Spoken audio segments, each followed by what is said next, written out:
Right, this is going to be another episode of Summoning Insight. Obviously, MSI is now over. The whole tournament is done.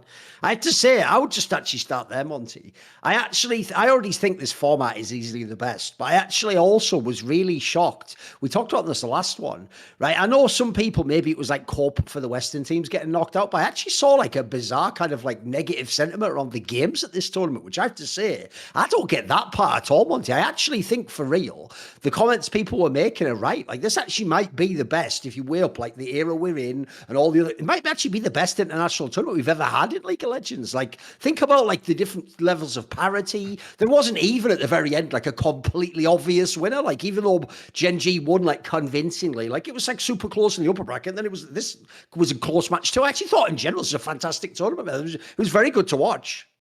Yeah, look, I think this tournament, people probably will, if they've been around in League of Legends forever, will probably bring up IPL 5 as, the tournament. So this is the tournament after season 2 Worlds that people were really involved in as like the best tournament of all time because it had a lot of the best teams in the world. It was very exciting. There was more regional parity at that point in time, so people are more likely to say that it was won by a Chinese team, WE, which was like Messiah and Clearlove's team. They got a team into the finals from Europe, which was Fnatic at the time, which was the Expeke, so as Cyanide, Reckless, and Rated iteration of Fnatic. So there was a lot of excitement about that because the World Finals had been between Taipei Assassins and Azubu Frost. So it was like 2 Asian teams at the time. I think though, and Blaze was the team that actually, Azubu Blaze was the team that actually qualified for this particular event. But it was a really good tournament. It was a super compelling, double elimination bracket. It was BL3s for that though. It was like TI. Yeah.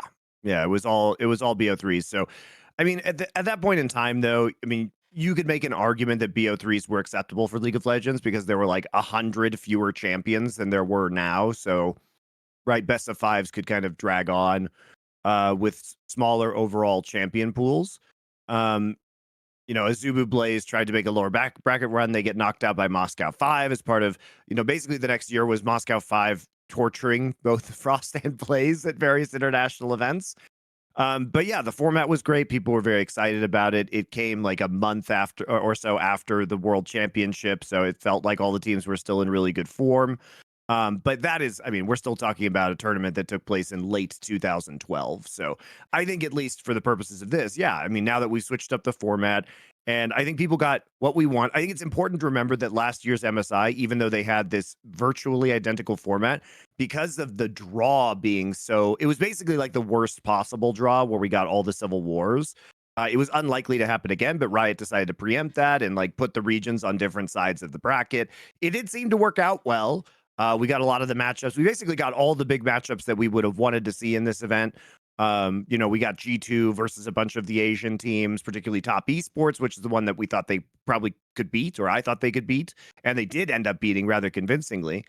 And then we also got, T1 BLG and Gen.G BLG twice, right? So I think this really has been the best international event ever.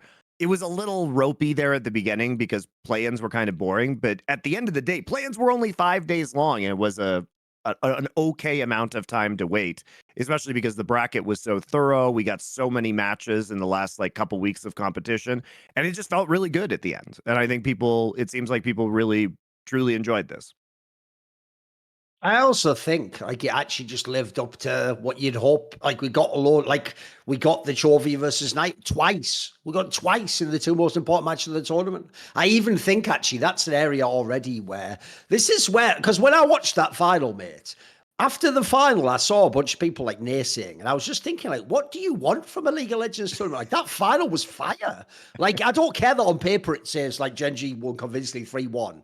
Like the joke is BLG could have had 2 or 3 games in there. And also, it was exactly the sort of match I like, Monty, where styles make fights. Like, the 2 styles were so distinct between the teams. You could even see how BLG would potentially get back into a game or at what point in the game they actually had edges, etc. I thought it was a fantastic match, mate. It was great. It was fantastic. Yeah, it didn't go to the game 5, which it could have, but it had all the back and forth you wanted. Well, I think games 3 and 4 were also surprisingly close and like really on edge. Game 3 BLG could have won game 1 straight up. Sure. I mean, that was the one they yeah. were bodying them on, and then the others they were mega close. Yeah. So I think it was a close 4-game series. Like people will be disappointed in some of the ways that this turned out for BLG, and I think there is truth. Like, if they hadn't gotten that Baron steal in the final game, was it really ever going to be that close? Like probably not. But Jun managed to pull it off. So, what can you say? But that also cuts the other way because, like you're saying, in game 1, like BLG was pretty convincingly in the lead until Jun kind of stepped out of place and gave Gen.G an opening that immediately led to them taking the Baron. So it was really high level competition. I mean, we saw really high level play across all of the Asian matches and the matches, mostly including G2. I say that because G2 really collapsed against T1 in a kind of disappointing way. But the first series they played against T1, the series they played against Top Esports were all great. And even Team Liquid, I think, outperformed expectations coming to this event. So it felt like we had a lot of teams that were really peaking at the right time. And the play got better as time went on. Like even if things were a bit shaky for BLG and Gen.G out of the gate at the start of the upper bracket quarterfinals, it all tightened up by the end, and it looked like we had arrived at a good meta. And also, I mean, we got to see meta shifts. We got to see a pretty good variety of champions and strategies, actually. So it didn't feel super limited at this either, which allowed some really unique picks to start coming out really late in the bracket, which were surprising, right? It certainly wasn't all comfort, I would say. I'll tell you why I think people were hating on this tournament and downplaying it and making it sort of, oh, this wasn't that good an event. Because I'll tell you why. Not T1. Faker fucking sucked in this tournament. No, not just what's bad, Monty. By his standards, he fucking sucked in some of these games. Like, it wasn't even T1 the team, mate. Like, here's the ultimate irony. The guy getting all the trucks is Zeus, right? He actually had some games he was pretty decent in, guys. Like, he was sort of hanging on. Gumayushi actually was pretty good in the tournament, I thought. To me, Owner and Faker are the ones who just shit the bed in this event, mate. They just looked fucking bad in some of these. Faker got, like, straight up clapped by Knight every time, mate. So I think with Faker, what was interesting about his performance was that he's obviously coming off an extremely strong performance in spring, where I think he was pretty much unquestionably the second best mid laner in LCK. His Orianna was super dominant, which is why it was so surprising that Gen.G started letting it through in the finals. But his form took a really big dip, and it wasn't just like, it's possible that his injury is flaring up. I mean, people, I don't really know any other way. Is that thing now? Every time he's ill, are we going to be like, oh, maybe, get out the fucking game then, you twat. Either you can play or you can't. Which is it? Does your wrist function? If so, yeah, shut the fuck up and play. I mean, it is. I mean, it's concerning, and like I don't know any other way to explain the dip in form that he had from spring a few weeks ago to right now, because his laning looked worse. A lot of his mechanics looked worse. He still had some very good games. I mean, the game 5 where he clutched up on Ari versus G2, like helped them seal the series. Absolutely. I think what was weird though, is even if he's having a physical issue, he seemed to be mentally off. He was getting caught out a lot. In lane swap situations, he would often get his flash blown at level 1, even though he should have known that the enemy top laner or jungler was going to be ganking him really early on into the game. He would often be playing too aggressively off the first or second wave. So I thought that was odd. But yeah, his side lanings, oftentimes he'd get caught out on vision. So it seemed like it wasn't just potentially a physical issue, but like mental lapses as well. So I don't know if he was just not in the right, space for this tournament or whatever, but it definitely wasn't great from him. And it did limit T1's ability to ultimately, I think, take a stab at the title, because you can't have a player who's underperforming with, this caliber of teams in the competition. This is the problem, Monty. This is where everyone else who's super hyped on the Western narratives, I have to kill them for you guys. Like, I'm sorry, when I actually look at those two series, Monty, Team Liquid wins one game and loses 3-1 to T1, and then G2 gets 3-0'd by them. Right, Monty, you will never get a T1 that is more beatable than the one that they played on those 2 days. Like, that was literally that was the chance right there. Both of you had a real chance to beat T1 in a best of 5. Between the two of you, you got one game. Like, you're not going to get a better chat. Like, this is where, Monty, that narrative of like, oh, well, great effort and get them next time. Like, what next time? Like, there's no way T1's going to be this bad at fucking Worlds. Like, they're going to be better. So I actually think you blew your chance. Like, you only have certain windows. Like, I have to say, Monty, the G2 one at least has logic. Like, some of their players were fucking smurfing. Like, almost every player pretty much played what godlike against the first time they played T1. Like, everyone was going ham, right? That's the best case scenario. For Team Liquid, I don't even know what you're getting hyped about. I actually don't even get, right? Here's what I'll never understand, Monty. As far as I can tell, there is no narrative that ends in a loss that ever ends with Team Liquid getting dissed. Here's why. Here's why they're awesome, Monty. Because they were in such great macro positions, they could have beaten T1 who was playing badly. And why did they only get one game? Because the team isn't fundamentally good enough, you fucking idiots. Like, that actually, it's the other way around. A moron goes, wow, that means they're like 60% of the way there. If they just keep trying really hard and practice a whole lot this summer, they could get them at Worlds. It's like, no, it's the other way around. That was T1 on their worst fucking day, with Faker literally looking like not even the player who played this year. And you had all these edges, you had leads, you had draft edges, and you couldn't even win 2 games. Well, in that case, you're never going to beat them. What do you want me to tell you? Like, it's like on that one, it's easy. I'm going with T1 all day long, forevermore. Well, like, what am I even getting hyped about? I mean, Thorin, this goes in the same vein as what people are saying about the slightly increased viewership of LCS. It's almost like LCS it's impossible to take criticism right now. You know what I mean? If you're an LCS team, not just rolling over and getting and dying immediately for your number 1 seed is seen as such a huge, amazing positive, where it's like, ooh, through co-streaming and non-US viewers, we increased our viewership by a tiny, tiny amount on average, even though obviously not actual North American viewership has gone down of the LCS. But we're going to celebrate this huge win, even though, by the way, just a few years ago, we saw peaks of LCS that were 3 times as high as the ones that we're seeing now. Yet we're not focusing on the fact that this league has half to 1/3 of the viewership that it used to have, which is the real story here.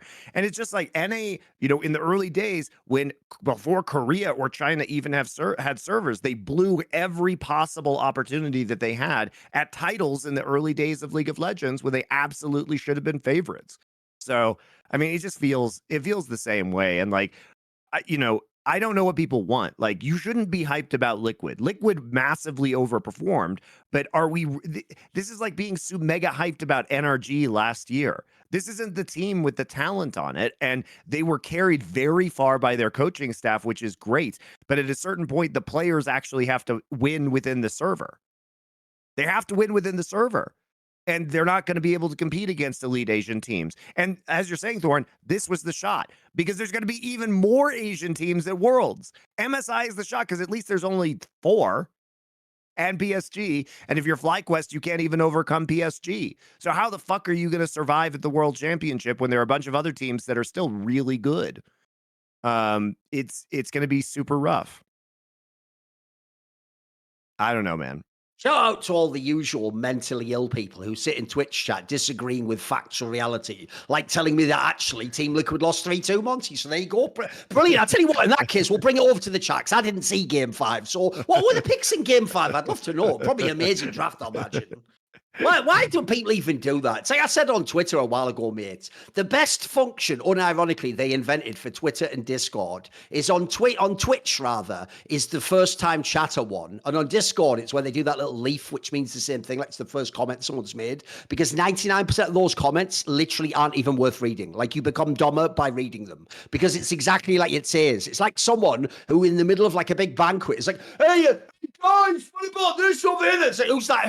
Whose cousin is that? Get him the fuck out now. Like, nothing that guy has to say is of any value. So, okay, aside from the imaginary 5th game that never happened between Team Liquid and T1, I agree, Monty, that's the biggest problem. It's like the difference on the G2 side is this. Actual player strength is one of the factors that was giving them chances to win. Like, that actually can carry over. Yes. Maybe at Worlds they can. Like, again, especially like they did at the previous Worlds against the lesser LCK and LPL teams. They're going to have a very good chance. Like, they actually, in fact, I would say this is the positive to take forwards. G2 does look like they can go to the bracket stage of Worlds and potentially cause upset. So that's pretty cool. The problem is the TL one, to me, that's just fool's gold, mate. Like, I actually like elements of the team. But if I like elements of the team, why can't I just upgrade it? Like, why do I have to sit and pretend this isn't sports? It's actually Hogwarts, Monty. And Jon is only in his first year at Hogwarts. So I've got to wait a few years and see if he learns some magic. Instead, you know what? Couldn't I just go and, I don't know, recruit anyone available? What is this? Like, remember, in the same league, Monty, that Jon plays, Berserker already plays. Or, Even, I mean, here's a good JoJo. one. I don't even think the fucking Masao guy's that sick, but he's better than Jon and he's less experienced. Which is it? I'm supposed to sit now and go, well, because Jon wasn't the worst player, I have to use him for every international tournament now. Well, better set my timer. How many will it take before I get top? Oh, never. Oh, it's never going to happen. Brilliant. So, as usual, if you guys think that's the angle, not only one, do you win, because you win every time. I've noticed those people never take an L. And then two, I'll just say what I said on the past episode. Where's Parlofox? I was told Parlofox was the guy to believe in and to invest in and to wait for. And you know what? Are you ready, Monty? This is perfect. You know some bum like Jensen? He'd never get you to an international. That's a washed old player that you're just using for legacy reasons. You shouldn't get players like Jensen. What you should do is get players like Parlofox. Then you win the LCS and you go to the international. Oh, how many times did that happen ever in history? Once. Right, okay, so once. Cool. So we've got a pattern of once. So it happened one time, and then it happened the same time, and then never again. So got a pattern of one time ever. So we're going to stick with that as our strategy going forwards. Because, mate, you know the saddest thing about the Team Liquid performance here is, unlike the G2 one, the most obvious thing you do now, Monty, is just cynically do an upgrade, and you actually might have a good team. Like, the pieces are there. Like, the actual framework is really good. But this is the question you always have to ask yourself.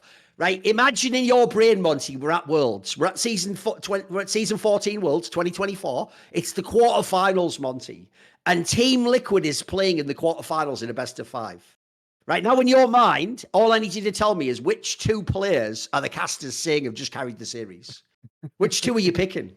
Pick me 2 players on they've just carried a best of 5 series international. So which 2 are you picking? It's probably Impact and even though didn't play Jesus. Great. If we're going with Impact, mate, 10 plus years, he won the fucking Worlds like 12 years ago. So, mate, like, this is too much. I can't. But this is just like imagine Jojo Pian in this team. You know what I mean? Like it really does make a big difference. And he's also a North American player. Like, isn't counting against an import slot.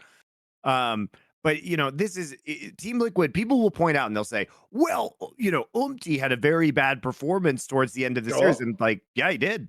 I agree with that. But I would still rather take than either AP or Yun. They'll say, Yun really stepped up. He was drawing those Lucian bans. And like, yes. But, you know, guys, it isn't a celebration to figure out how to play Lucian when it's super strong and all the Asian teams understand how to play it. And then it takes you this long to understand that Lucian is strong. We don't have a party for that. You just like 6 months late. You're 6 months fucking late.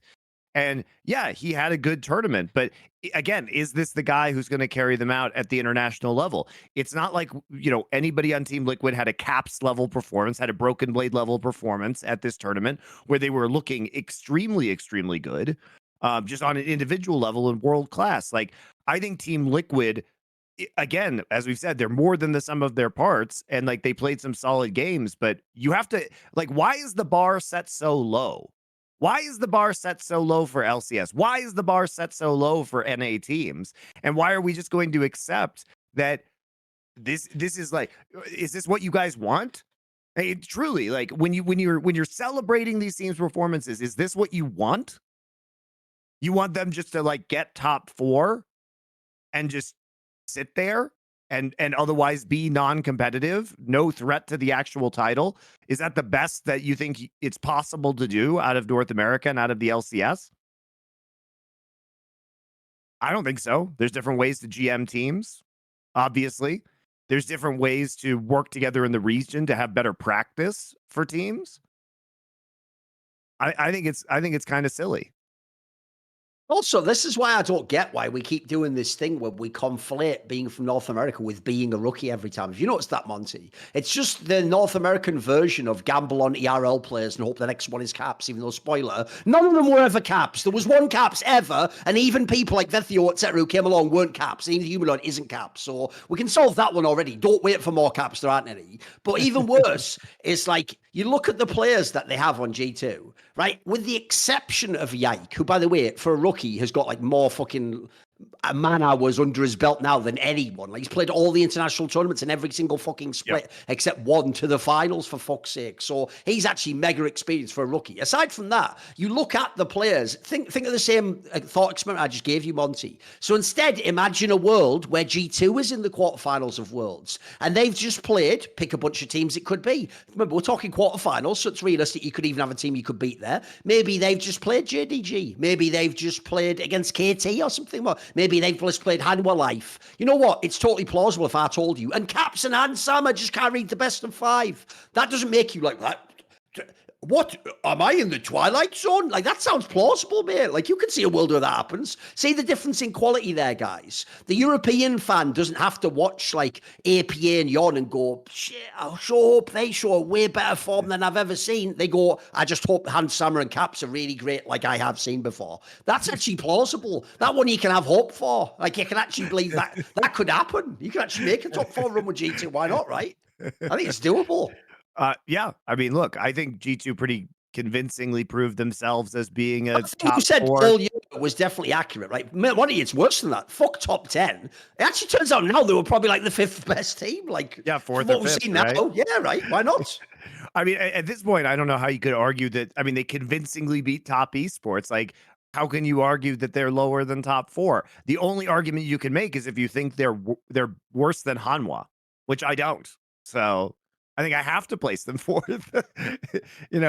And that's the nice thing about this MSI format is that because of the teams that were invited and because of the double elimination and because of the way that the bracket shook out, I think we have like pretty definitive rankings of the top teams in the world right now. And I think it's very, very difficult to argue like against that unless you think that teams not attending were better than teams that did. Maybe you think like top esports, this is their new level and they're not going to be at their old level that they were in the LPL or that their old level that they were earlier in this tournament. So you think maybe some of the other Chinese, maybe you think Gen.G is a better team now and that top esports is going to maintain this level. Or maybe you think that some of the Korean teams that weren't here, most notably Hanwha Life, are going to be better. But I don't think either of those things are true. So I think we just end up with a definitive ranking, but you'd have to be arguing from the outside on this one. And I think G2 really proved their mettle. I think it was disappointing the way that they lost 0-3 to Of T1. course. Of That was course. extremely disappointing. And I think that was probably it was a very bad day for G2. And I think we'll get into detail about why, because it was also a very winnable series for them. It was so Course. winnable. Sure. But at the same time, we also got to see some pretty high highs with them beating top esports 3-0 and really convincingly and leading the meta in a lot of ways. And, top esports, I think, had a similarly bad day. So I also think they're better than they showed against that series against, just like I think G2 was better than what they showed against T1. I think top was better than what they showed against G2. But that's just how the losers bracket works. So, you have the one slip up. But don't worry, guys. It's such an advantage to go into the losers bracket. That's why teams lose intentionally. So they can warm up and it's definitely not scary to be on the elimination point for the entire tournament. But yeah, before we get into G2, Thorin, I do want to shout out a sponsor of this show, which is Into the AM. They're back, guys. You'll be seeing a lot of them this year, which is great. This is actually one of their unbranded shirts that I'm wearing right now. We love their apparel. And this week, Into the AM is back with a site-wide Memorial Day sale, which means you get 30% off everything on the site. And if you use our code LFN, you get an additional 10% off. So go to intotheam.com/LFN and you will get 40% off in total, but you have to order this week, guys, of anything you want on the site. They do tons of men's apparel, not only t-shirts, they do polos, button-ups. Up on the site. Just have a look. There's loads. Yeah. Yeah, pants for work. If you guys are working in a business environment, they just launched a new line of like everyday workwear pants. They do athletic shorts, bomber jackets, hoodies, graphic tees, branded tees, unbranded tees, tank tops, Henleys, like everything. So for men's apparel, their stuff is great, super comfortable. I will say again, if you're buying t-shirts, they do have a height and weight grid. The shirts tend to run, in my experience, a little bit small, so you might have to size up. So just be aware of that. They ship basically everywhere in the world, many places for free in Europe, America, Canada, with the right size with a sufficiently large order. So there you go. Into the AM. Remember, our code will always work on their site. It will always give you 10% off in addition to whatever sales they're doing. So you can get some really, really good deals. They've been a wonderful partner for us. We love their clothes. So thanks a lot. Again, intotheam.com/LFN. 30% off plus our 10% off through Memorial Day weekend in America, which for Europeans who may not understand Memorial Day, that will be, through Monday the 27th. So go on there, pick up some clothes. Thank you very much. All right, let's talk about G2. Because G2, people will focus on the last series versus T1, and they did throw Thorin. I mean, there's not really another way to say this, especially like the game 3. It was really questionable decision making, I think, from G2 around certain objectives, like Caps getting caught out on Tristana in the mid lane via, the hook was pretty terrible. Especially when they could have like doubled back into Drake. People will look at Broken Blade's performance, like they'll fault Broken Blade for blind picking the Jax, but basically what this tournament became by the later stages was a mind game in draft between like Jax and Twisted Fate. So if you basically, because teams started showing, if you pick Twisted Fate, okay, we're going to pick Jax into you, right? He's going to be able to dodge the pick a card using Counter-Strike, and then he'll all in the Twisted Fate, and so it becomes really hard. But the thing that G2, I think, didn't account for is that, Zeus had only played, I think, one Rumble game this year, and he's not been, in terms of his career, he's actually played very few Rumble games overall. He played at last Worlds, and people saw that because it was, like, the most powerful pick in the meta. But I don't think they expected the Rumble into the Jax. Jax is a very shit matchup into Rumble. But frankly, like Broken Blade also played it badly. He went back and like he got first blood because Zeus took a stupid tower shot and he was able to TP to the turret, catch the wave, and then get first blood in a solo kill on Zeus. But then what he did with that money was he turned it into a phage instead of Merc treads. And so Zeus just bought Sork shoes and just ran him down repeatedly after that. But there were real advantages, I think, despite the shit matchup that Broken Blade had.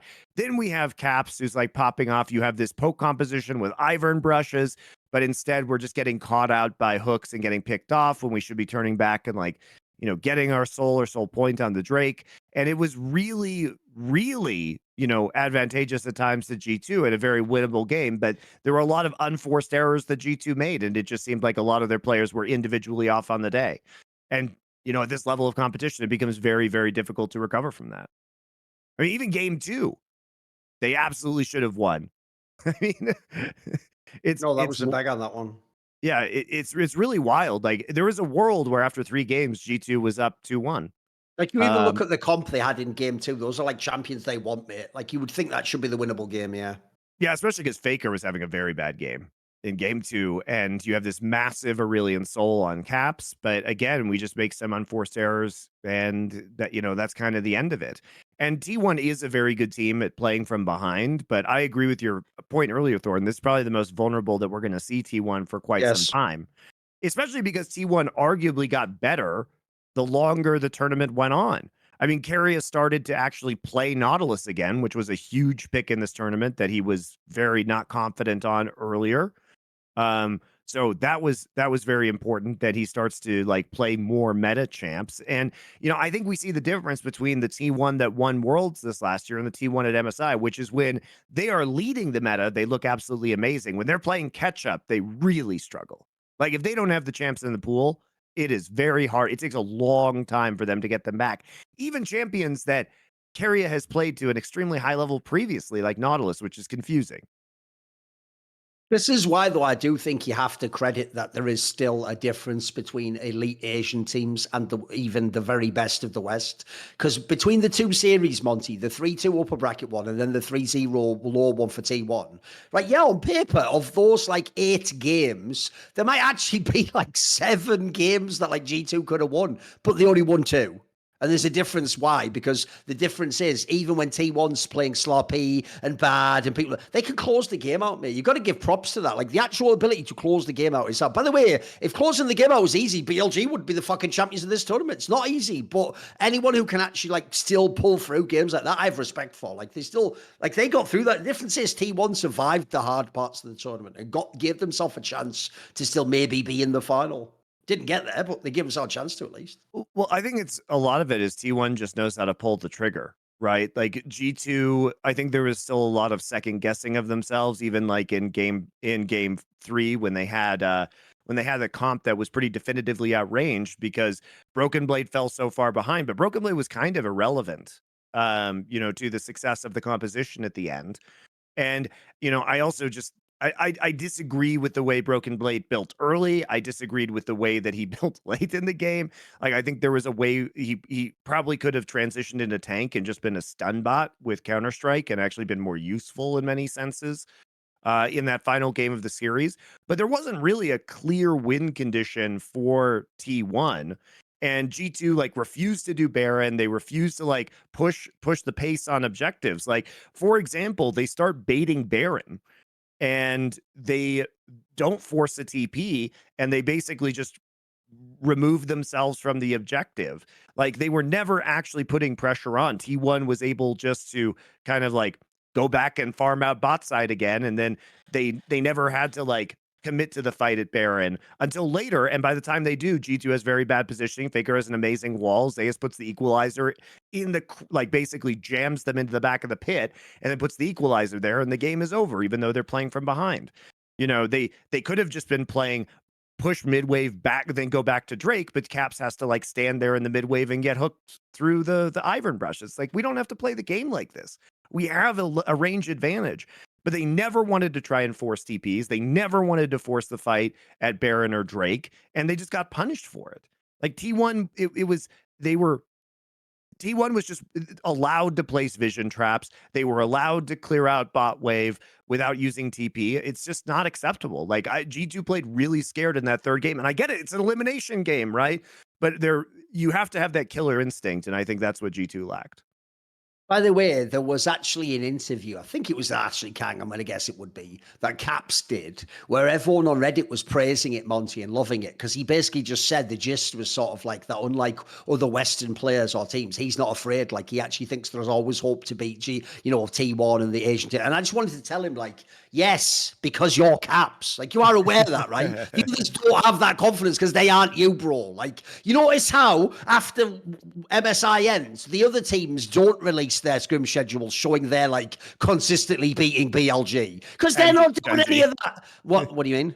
They beat Gen.G too in some of the scrims. Oh, whatever. But the point is, like, if you actually saw, like, there's a totally logical reason why G2's confident. Not only do they consistently have great scrims at every single level of League of Legends, then the games show they're way more capable. And then you have players like Caps who, this problem with someone like Caps is this is where you know his dad's done good a job raising him. He actually seems to be in some egalitarian gaslighting where he thinks everyone could be like him. It's like, bro, you are the once in a generational talent. Like, you are aware, Caps, you're the only one on your team that makes any of that stuff happen. Like, if you look at all the last lineups, like, either G2 is the greatest org in history or you're just the best player ever. Like, there's that stat, Monty. He's only lost once in the LEC finals. That was that one time when Rogue just 3-0'd him and he was still pretty good even in that. Like, I don't think this guy understands. Like, I would love to get his own teammates, take him to my Thorin LFN black site, as it were, in this scenario. Fuck it. If the name sounds weird, mate, we're going to do that. We're on our Tom Clancy shit at the LFN black site.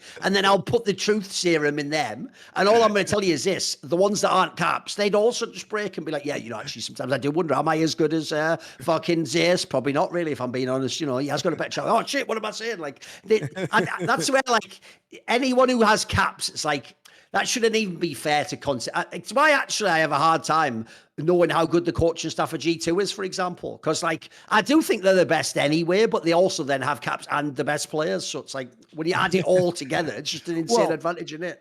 It's also like they can be the best because they have more tools to work with, right? Yeah, of course. And they're willing to take risks, but the players are also willing to take risks. I mean, you see that in the G2 versus Top Esports series. Ivern has been a pick in Europe, guys. It hasn't been picked that much outside of LEC. And you could tell because Top Esports played hilariously badly against the Ivern. Like, I literally started my VOD review of these games asking, because I always have to ask when teams haven't played against Ivern in a while, particularly Asian teams, does this team know what Ivern does? Because oftentimes they don't, guys. Like professional teams get very confused playing against Ivern and do things such as Jackie Love going into a Drake fight and then walking up into melee range as Varus versus Daisy and just getting hammered. I'm just like, what are you doing? Like, do you know what this champion does? They love walking into choke points versus Daisy and then getting like 3-man knockup. Like, it's hilarious. They don't respect the fact that there's 25 Magi stacks, which increases Daisy's damage. And so Daisy just stands there punching them and they just lose the fight. It's really funny, guys. It's really funny. But if you haven't seen these champs before and you're not ready, like part of the coaching staff is pulling this out. And part of it is, G2. They came in with so many of these picks. And also, one of the great things about this tournament was Mikyx hadn't been performing domestically, but holy shit, he showed up to play this MSI. He looked fucking amazing. He was playing the support Poppy, which ended up having to be banned by a lot of teams. His Leona was great. He was basically the only person playing these champions. They brought back the Cog Braum versus Top Esports that we should have seen earlier. Like, why were we running Cog Callista or Renata when we could have been running Cog Braum previously? So I loved a lot of what we saw from G2. Like they were bringing in the Rek'Sai. Caps' Tristan mechanics looked absolutely amazing this tournament. They were one of the first teams to start playing the Camille top, them and Oscarinen. It was actually the European teams that started the Camille trend. And yes, the pinnacle of the Camille trend was Bin's Camille, obviously, but he didn't start really the flow on the meta. And so I think G2, they were really quite clever in how they drafted, and they were really quite clever in how they played. And in many ways, I mean, we even saw interviews from teams like Gen.G saying that other teams were doing unconventional picks, which inspired them to do it. And G2 has their own style, and they stick to it. It's that the coaches know, and the coaches also try and find advantages that other teams don't find. Why is G2 the best level 1 team in the world? Why is that? Can nobody else do level 1s? It's weird, but they found a way to get advantages, and they use it. Right? They use it.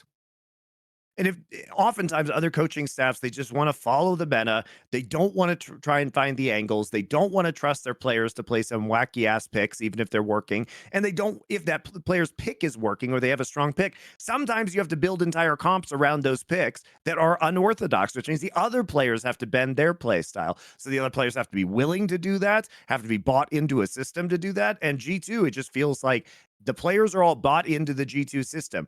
And do they cook too hard sometimes? Do they burn the food? Absolutely.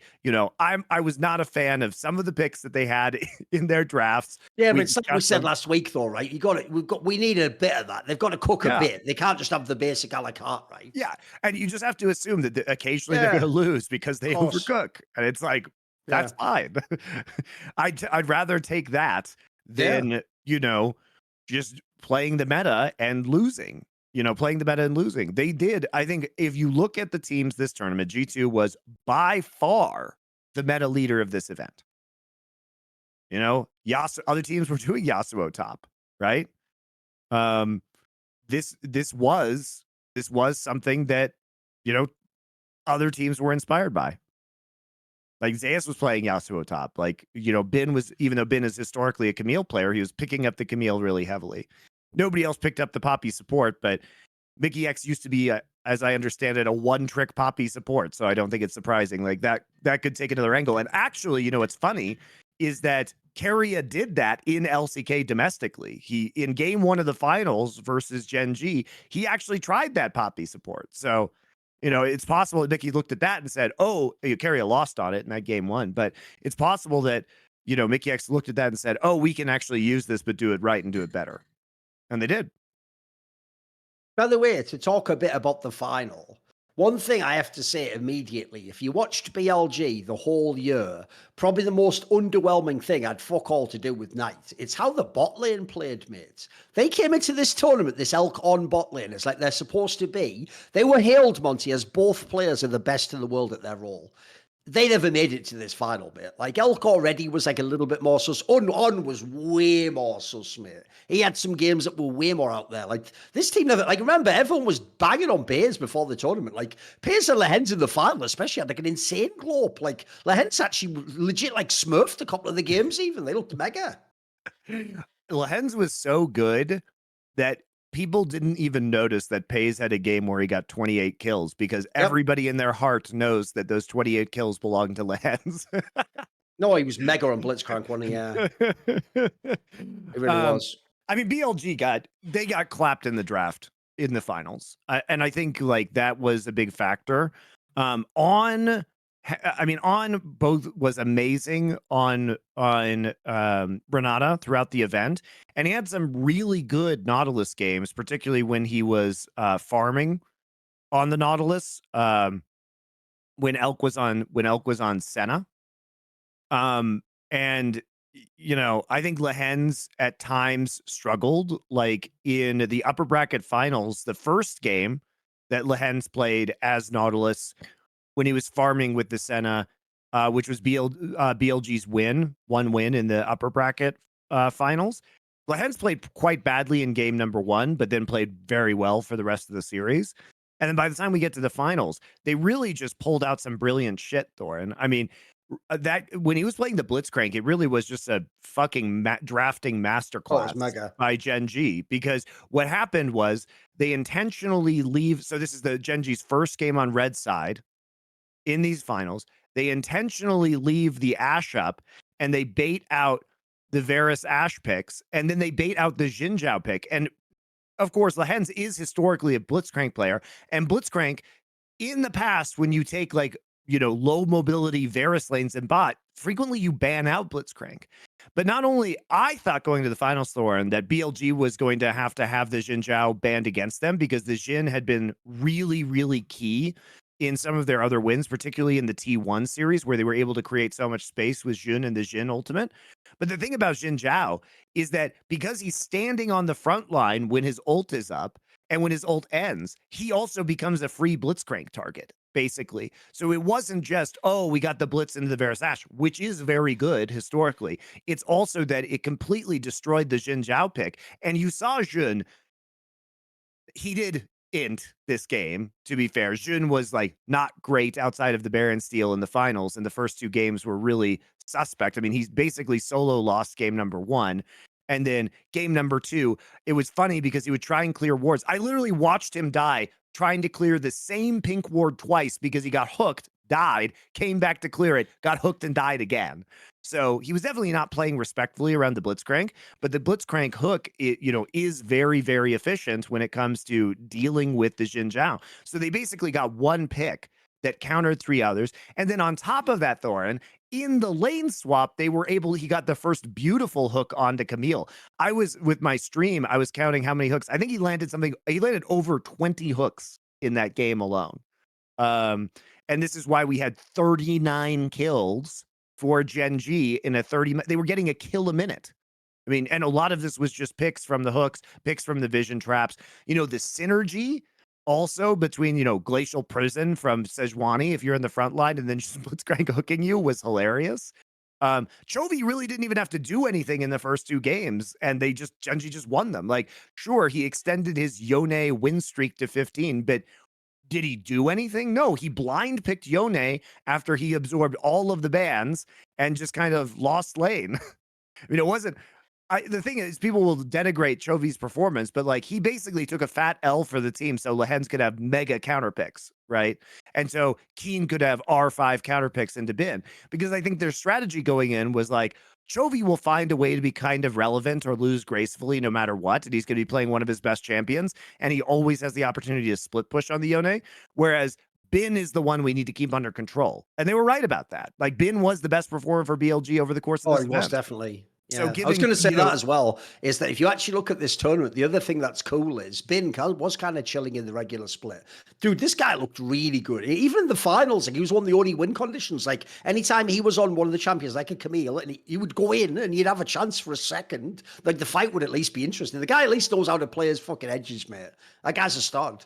well, even game 2, I mean, that game was fucking over. And Knight and Bin make a hero play in that bot lane. Yeah. And I, you know, you really see the potential of BLG here because I think any other team would just lose. And they go in with the Camille, with the Ori ball. And the crazy thing about this is the engage range is so far that basically, in order to keep the Orianna ball on the Camille, you have to flash your Orianna. So Knight has to flash as well. So it's like, okay, we're going to engage in the bot lane after this siege, and we're going to E in on the Camille, and the Ori ball shield is on the Camille. But in order for it not to snap back, Knight has to flash first, then Camille has to flash into them to get the 4-person shockwave. It was a fucking insane play. And it got them back in the game, in a game that they had no right being in. No right being in. So it made things, I don't think it got them that close to winning, but it showed their capacity to play, make, and play from behind. It was really crazy.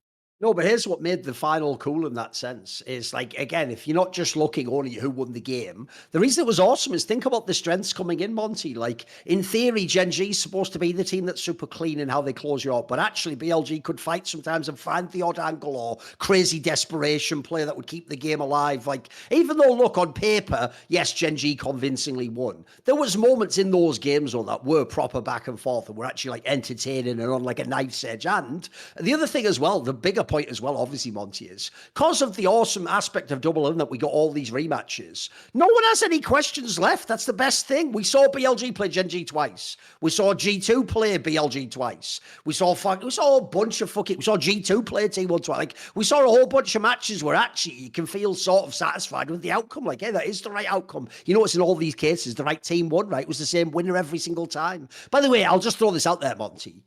Where are all the campaigns saying that it doesn't feel real that Gen.G won the tournament because they didn't get a reset? Oh, that's right. You only say that if it's your team that lose, you dumb fucks. No one for one set. Like, I'm a massive BLG fan. The second that match was over, I wasn't like, well, yeah, there should be a third game, of course. Like, you just, you know, it's over. It's all right. That's cool. Well, we lost. It's all Gen.G good. came through the winners bracket and won. So, you know, people will probably only say that if Gen.G loses. But, you know, I don't know. It's so wild to me that is still. No one even gives a shit about that. Come on, no one cares. Yeah, like I mean, by the way, you know, you can't like pick which one it is, guys. You can't both have the idea that, you know, is blue side valuable or not, right? Like, is side selection valuable? Gen.G won on red side, but you can see that they had in game number 2, they had a really smart red side draft. But here's the thing, it allows you to prepare for this shit. You know what I mean? That's what side selection does for you. You say,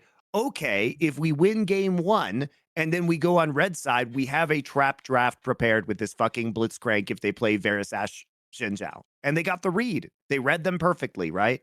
BLG wanted to go back to the T1 style of bot lanes. They wanted to take the Varus Ashe, and Gen.G had a fucking plan.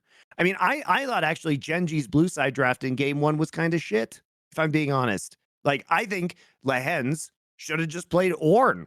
Like, why are we not playing Ornn? Playing Karthus Tahm Kench was garbage. They had no primary engage, and it is only basically confirmation bias that you guys think that they should have won that game, because the only way they even got back into that game, because there are a few things. First off, Billy, they did exactly right. They played around Drake. They got a very early soul. Unfortunately, they got Chemtech soul. If they get any other soul, it might be a more competitive game. And then on top of that, it took Jun literally getting caught out by an Abyssal Voyage Tahm Kench like dive CC to give them Baron at the worst possible time. And that's why Gen.G got to scale enough where they could just force fights with Karthus ult, right? But that is confirmation bias about what happened. I think that they had no primary engage, and that Billy, had they had a different Dragon Soul and had they, as Jun not gotten caught out, probably closes and wins that game. I was not a fan of Gen.G's draft game 1, but I think they did an amazing job over the course of the rest of the series. Well, maybe not game 3, but game 2 and 4 were great.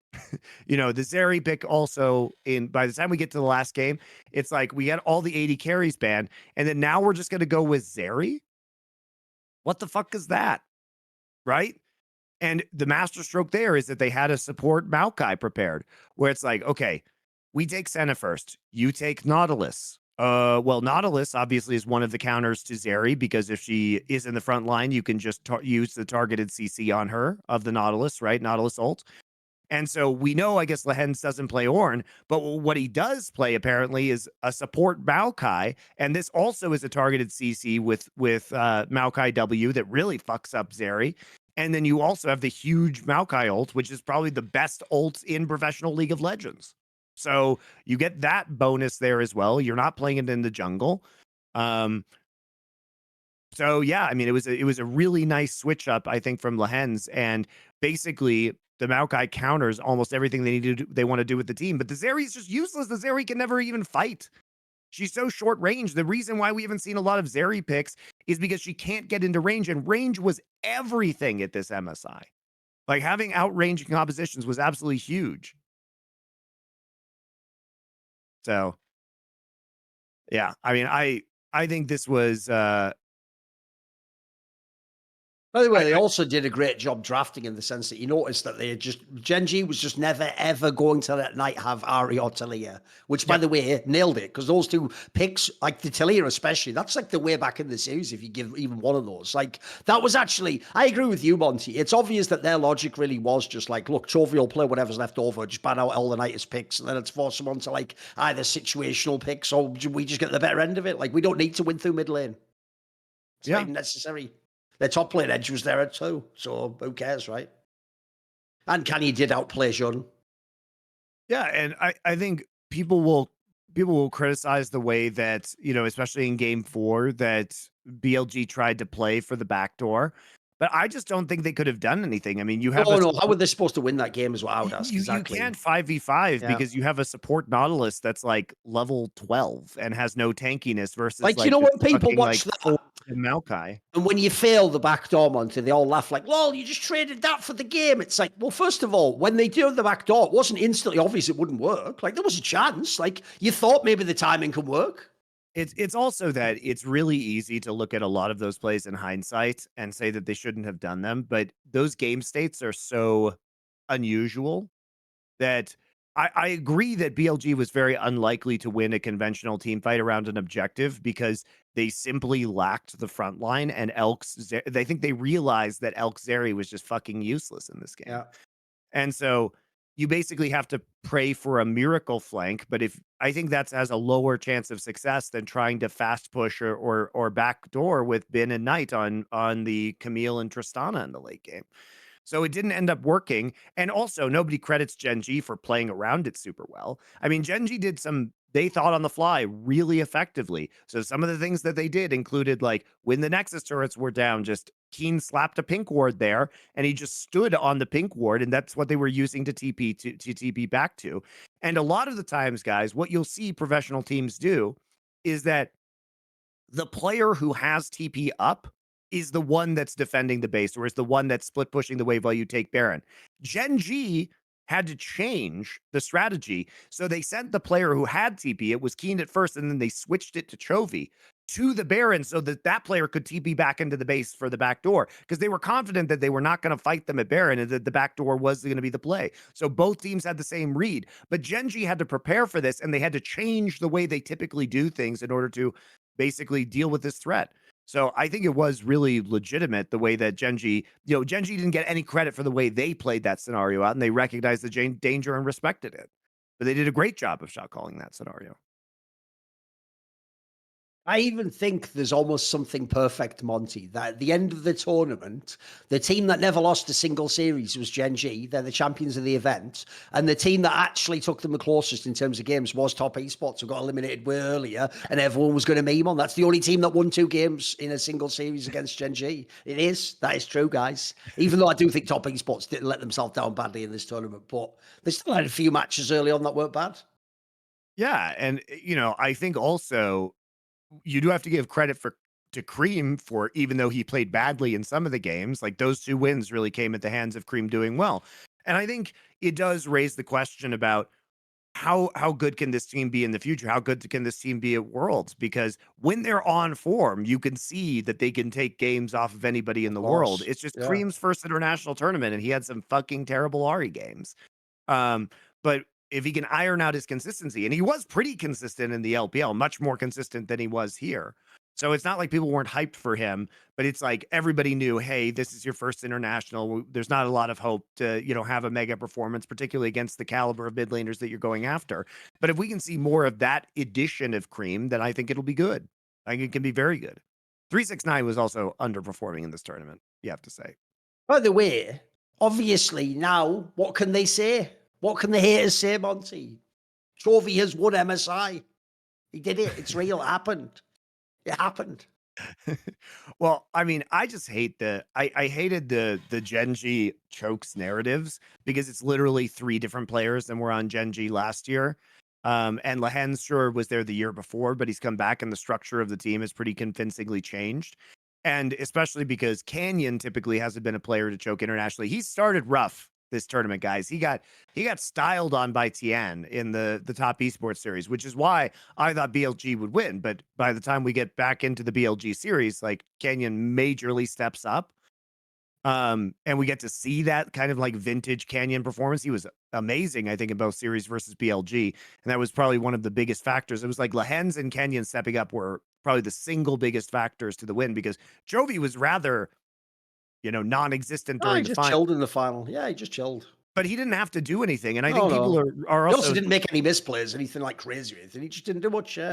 no. And also the thing is he drew like all of the fucking bans, guys, and then he blind picked so his teams would have advantages.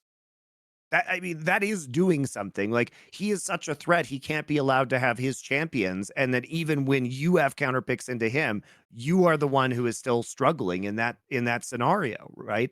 And Chovy eventually just kind of went back to the comfort pick on the Azir in the final game, had a very good final game on Azir. And probably his best game overall of the series. But even his Hwei game was good. It's just that they kind of lost the late game poke war.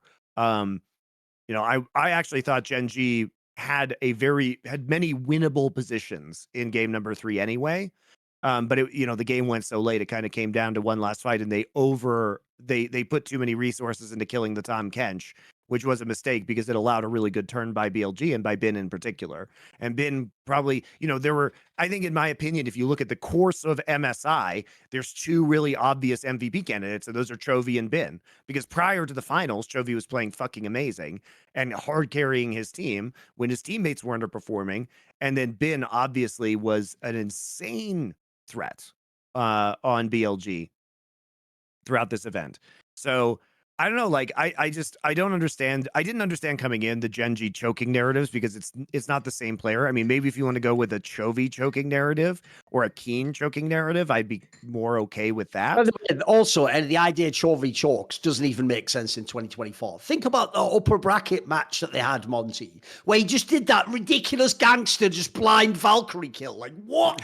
Mate, the old Chovy would never have attempted a play like that. This guy is just actually like reading the Matrix now, mate. He just went for it. Like, that was such an insanely big balls play if you see the vision. It's mental, isn't it? It is. So the package play that he went for after That's they what took Drake. Yeah. It was sick though, wasn't it? Yeah, Fucking it's amazing. I put a clip of me talking about why it's sick out on my like Instagram and TikTok if you guys are curious about that one. But what's so wild about that play is basically he sees them on a ward that they're killing, and then even if they kill that ward and they immediately recall, if they're in the brush that they're in their own jungle, they can't recall fast enough because he hits it at the 8th second. So it's really, really impressive what he does. And yeah, I mean, his reads on the game are super good. He's clearly the best player in the world right now. He pretty convincingly dumpster Knight in the first series. And even though Knight kind of held him down in the second series, particularly in game number 2, where he was really struggling in lane as the Yone versus the Orianna, I mean, he was being hard targeted, by BLG.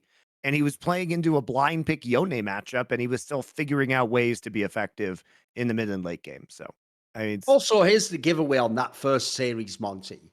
is one of the things people might not know about Knight is because Knight and Chovy have both been like top of Korean solo queue for like 5 years or whatever. They actually are players that have been linked as like friends and rivals for many, many years. There's been loads of like press things done between Chinese and Korean press. And I've seen like a bunch of things where they met up and exchanged jerseys, even from the Griffin to top esports times way back in the day. And here's what's ridiculous is the whole time, actually, Knight is one that, like Chovy is the only player Knight always in interviews gives it up to, like, he might be better than me. Like, he's the only one who beats me in solo queue. So I've actually always wondered what would happen when they met directly. Because I have to say, Monty, the end of the upper bracket series where they do that one where Knight goes into his Vex, which is a really strong pick for him. But bro, the way he played that champion was like almost like a surrender. Like he just gave up the lane completely.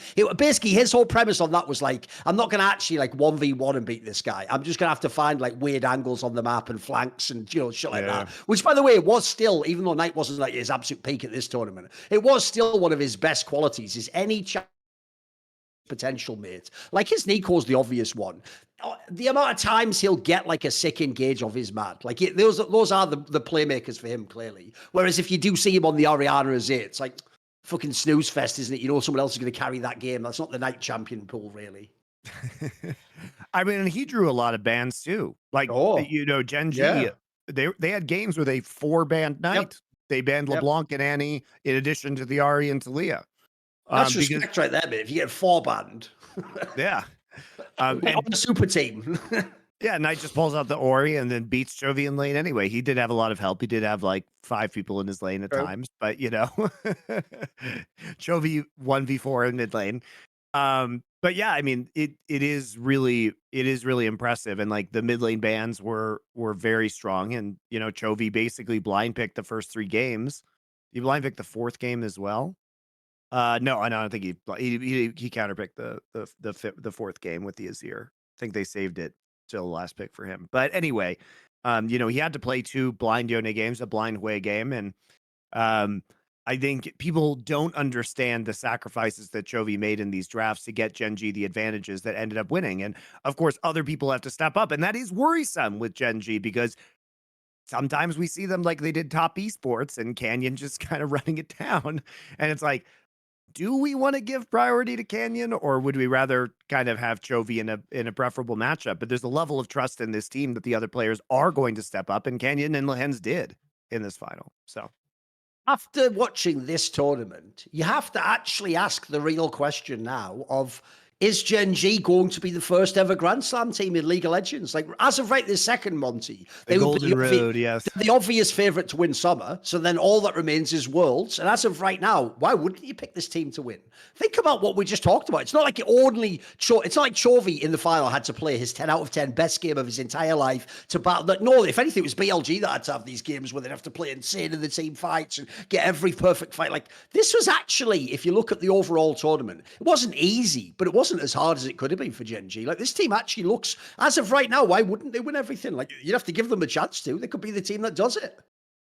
What weaknesses do they have?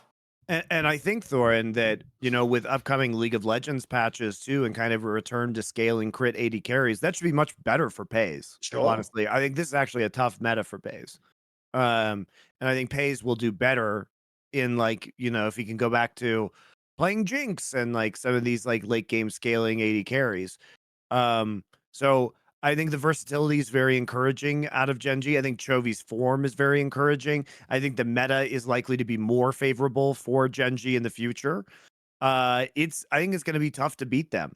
And the other thing too is that the win against them probably isn't coming from the LCK, if you know what I mean, because teams in LCK don't make mid-season changes, right? We saw, at least we're seeing Tarzan and Breathe go to Weibo, right, in China, which is potentially creating another very strong Chinese roster.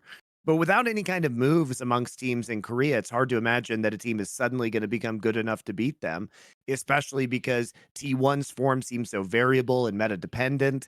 You can't count on T1 perhaps getting there.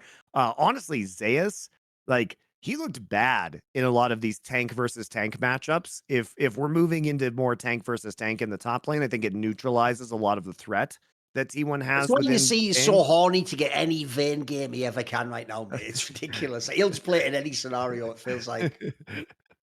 Well, I mean, I'd rather see that than his fucking Cassante Zach matchups, which have been a complete train wreck both in the LCK finals and at MSI.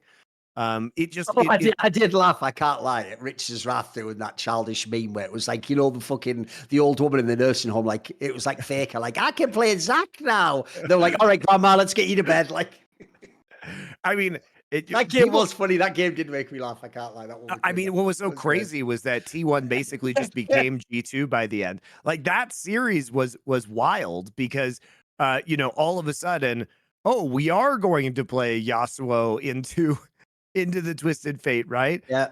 And we are gonna just pick Zach in the mid lane for Faker, which is obviously like a caps champion and a caps It's ridiculous, strategy. wasn't it? And at one time, I think it really goes to show, guys, if you weren't around in the early days of Faker, this would be the most hype you would ever get for Faker. Oh, of Faker course. has a brand new pick in the mid lane. He must be a fucking god at it. And what Faker used to do, and why we talk about Faker not being the player he used to be, is that when he would do this, when in a very important match, he would pull out a champion he had never played before, he would then crush you with it.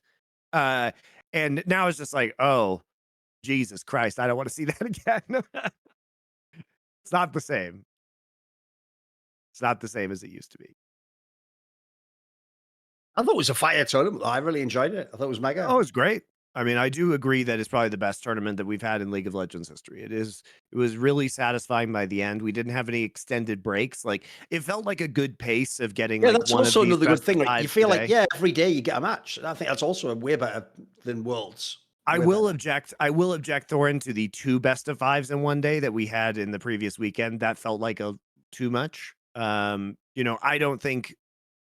think like starting play-ins a few days sooner is probably a worthwhile endeavor and like extending the tournament just a little bit. But it was only 2 days of the 2 best of 5s, so it just felt like one day was or a couple days were kind of a grind. But otherwise, just the 1 best of 5 every time was great. I really enjoyed the it. best way to phrase it is the way you always say that, like the problem with the old format, MSI especially was the most egregious criminal offender of this, was the idea that like 95% of the tournament, the games that like people like me don't give a shit about. And at the end, it's like, are you ready? Get ready. That is gone. And then you're like, what the fuck? Like, it was like 2 days. Whereas, like, you're right, Monty. If you look at the calendar now, right, I don't care about the plane. That's only like 5 days. After that, I get like all these days of the best of 5s. Like, this is awesome. I think this is like easily like, oh, that's the other thing. This is going to be a way more memorable tournament because you had so much great play between all the best teams. Yeah, so I thought it was a fantastic tournament, mate. Yeah, look, maybe it would have been cooler if like the final had been a true game 5 and down to the wire. And yeah, you could have done that. But aside from that, I actually think in general, you got, like we said, we got the matchups you wanted to get. You got a lot of the answers. Crucially, you got a lot of great answers, I thought, actually, from this tournament. Like this is unlike past league where now I can't have them go back to their regions then come back for Worlds. Like I got some decent fucking sort of source material to work from. I don't really have any questions after this. You know what I mean? Not really. Like I feel like we got a really good preview into the summer splits that are going to be starting kind of in early to mid June. If anything, the only thing it makes me think is this, Monty. It does now. Sadly, I am always going to be the one who wants more. It does just make me think, why couldn't we have had this the whole time in League of Legends? Like, of course, if we'd have had this format, if there'd have been top 2 from Korea and China all those years and an MSI double in, Monty, there would have been Lucky versus Faker a gang of times already. We would have just had it. Like, we've already had it twice now between Knight and fucking Chovy from one tournament. That's all we needed was one tournament to get. We would have had this like 5 times or something, guys. It does make me think, what if? It just makes me think, what if, man? I mean, it's outrageous that the old format was like the 66 best of 1s into 3 best of 5s. I mean, of course, nobody ever has to pay for these sins at Riot either. It's like they change it, everybody celebrates, but it's like, should we fire the person who did this, who obviously wasted years of potential fan goodwill and great international competition? Nah, that's fine. They were just allowed to get away with it forever. There's never any kind of adjustment from Riot about this. Never. It's wild. Like, why are people not held responsible for basically ruining the international scene for many, many years? Pointlessly. We did not have to do it. Wasn't like we had to do this MSI format previously. You could have literally been doing this the entire time. Why? And it just goes to show there are so many other things. And I think MSI's format is great. But there's so many other things in terms of domestic formats Worlds formats, the fact that, you know, there's an overemphasis on domestic versus international competition that were always bad ideas. They didn't suddenly become bad ideas, guys. They were always shit ideas. And now we just have to deal with that shit. And like, maybe eventually it will change purely out of desperation for Riot as they try and, you know, as the kind of viewership potentially falls, even though in many regions it's not falling. This was the most popular MSI ever. This had the most viewed match outside of Worlds ever, right? LCK is fucking popping off. That Gen.G versus T1 finals was a new peak of viewership ever for LCK. In 2024, the game's been out for 15 years and they're hitting a viewership peak. That is crazy. So in many places, you know, League of Legends is doing fine, but you're going to have to pivot to those places where the viewership is, because you've lost North American viewership. That is never coming back, ever. You know, LCS is in a death spiral, and all the League of Legends fans in the West don't want to watch LCS. You guys are all getting hyped for the fucking like G2 T1 matches or the Gen.G T1 LCK finals, because you've given up hope on, rightfully, on North America. So if you're, and the only fans that remain, Thorin, are hardcore fans. So the hardcore fans just want to see the good matches. And that's not where LCS is. So yeah, I think right now you just have to pivot towards more international competition, because that's where the hardcore fans want to view. And you had perhaps in the past fewer hardcore fans that were driving, you know, LCS viewership, but people are disillusioned about LCS now. They know it's never going to happen, and they see through the teams and Riot's bullshit around the region. And young people simply aren't interested in League of Legends anymore. You know, one of the things that I've been doing, Thorin, is I've been doing some consulting with Play Versus. And the reason why I'm back in Colorado right now is that I've been doing local stuff. And, you know, I've been traveling around to different high school programs in Colorado. Nobody fucking plays League of Legends at the high school level. Nobody. Like, a high school is lucky at this point, even with a robust esports program, to field 5 players. Oh, you know. Like, they can't even get 5 players together in league a lot of the time. It is bad, guys. Like, Riot has no real traction with young people. And so the feeder system to the LCS is fundamentally broken at this point in time. And like, I don't know how you fix that. And it's not that the esports programs It's at these hilarious schools that they are doing always badly. blame. They're playing other games. This is why it's hilarious, though, Monty, that people always blame the team orgs, right? The reason why you have college sports is you have a whole ecosystem. It's not like the Lakers actually sit there scouting every college player. Like they can trust the draft system that exists. Like that is the dumbest thing. It's like it's not on Team Liquid to find the next best player. Like Team Liquid should just sign whoever's available now. Like it's actually on Riot / the NA ecosystem as a whole to develop talent. Because obviously, like, why would the top team be the one developing them? Like you just sign whoever you sign at that point. So if it's an import, who cares, right? Yeah, and look, you know, it's not just a Colorado thing. Like, this is a nationwide thing where League of Legends isn't played by high schoolers, and like that's, you know, Riot has done a very bad job. And there's 2 things. So one of them is Riot's done a very bad job of marketing this game to young people in North America. And secondly, the barrier to entry of the game is too high. Like, we have almost 170 champions in this game. If you are trying to get into League of Legends at this point in time, it is fucking difficult. And you say, well, why is it that people in Korea and China and Europe are getting into it? Because their friends play it, guys. So there's a system where you can actually, if your friends are playing it, you're more incentivized to learn it. You know, if it's 50% of the PC bong time in Korea, all your friends are playing it. They can teach you. You learn faster. It's more fun. If you're just And you sitting get there, all the champions if you get the PC bang, remember? yeah, you get all the champions. If you're just sitting there alone in North America with no LAN culture and nobody to teach you, it is incredibly intimidating. I mean, Riot's entire business model around their games, Valorant 2, is like make new character, acquire money. But over the years, this makes it so it is almost impossible for new people to get into this game. I don't know how you do it. You know, I've been playing this game since there were 30 champions. So it's been iterative for me over 15 years where they release a new champion. I just add it to my memory, right? But it is incredibly complicated. And like, if you are a kid, you couldn't have played this game since 2009 if you're a high school kid. It's impossible. You were 3 years old. So you basically had to start learning. Let's say you start learning when you're 12, right? There's still like 130 champions in the game at that point in time or whatever. So it was, and that's if you started when you were 12. If you are trying as a high school student to take your first crack at, why would you play this game when you could play Smash or Rocket League or Valorant or fucking anything else instead of this? So it is a mess. And Riot has not done things to address this. And it was, I mean, I think it's really, really hard at this point in time because you've just completely lost. And that building a talent pipeline in League of Legends in North America, I think is virtually impossible at this point in time. It can happen in other games. You know, it's not like esports aren't popular in North America. They are, right? Smash, Rocket League, hugely popular at the high school level. Fortnite, hugely popular. But you're not getting into MOBAs really at this point in time.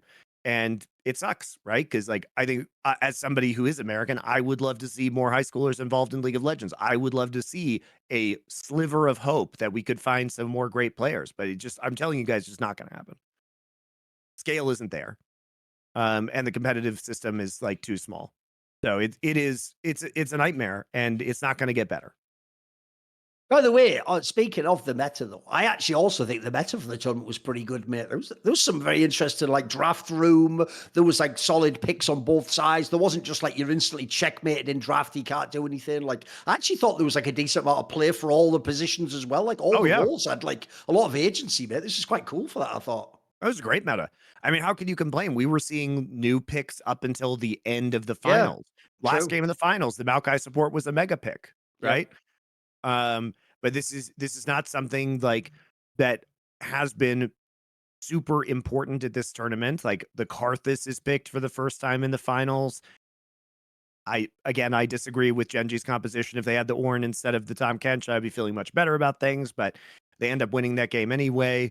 I mean, it wasn't Caps that was playing Zach mid, but Faker did it. Wasn't great, but even we were getting Jace mid from Knight, which is Oh, a it was a classic of banger. his, but Yeah. the Vex mid. Like we were getting some pocket picks from these players that while we may have seen historically would not have been considered the most meta picks at the start of this event. We have carry tops, we have tank tops, we have AP tops, we have fucking split push Camille tops, backline assassin Camille tops. We have 8 double AD carry comps, both Tristana mid with the bottom or double AD carries in the bot lane. We have Rumble support, we have Blitzcrank like making an appearance. Like this is all great shit, man. The Blitz game was really fun. Yeah, I think you'd be crazy to complain about the meta at this MSI. Like the finals showed you what good teams will do in this meta. Tons of interesting picks, tons of unique picks, very little overlap.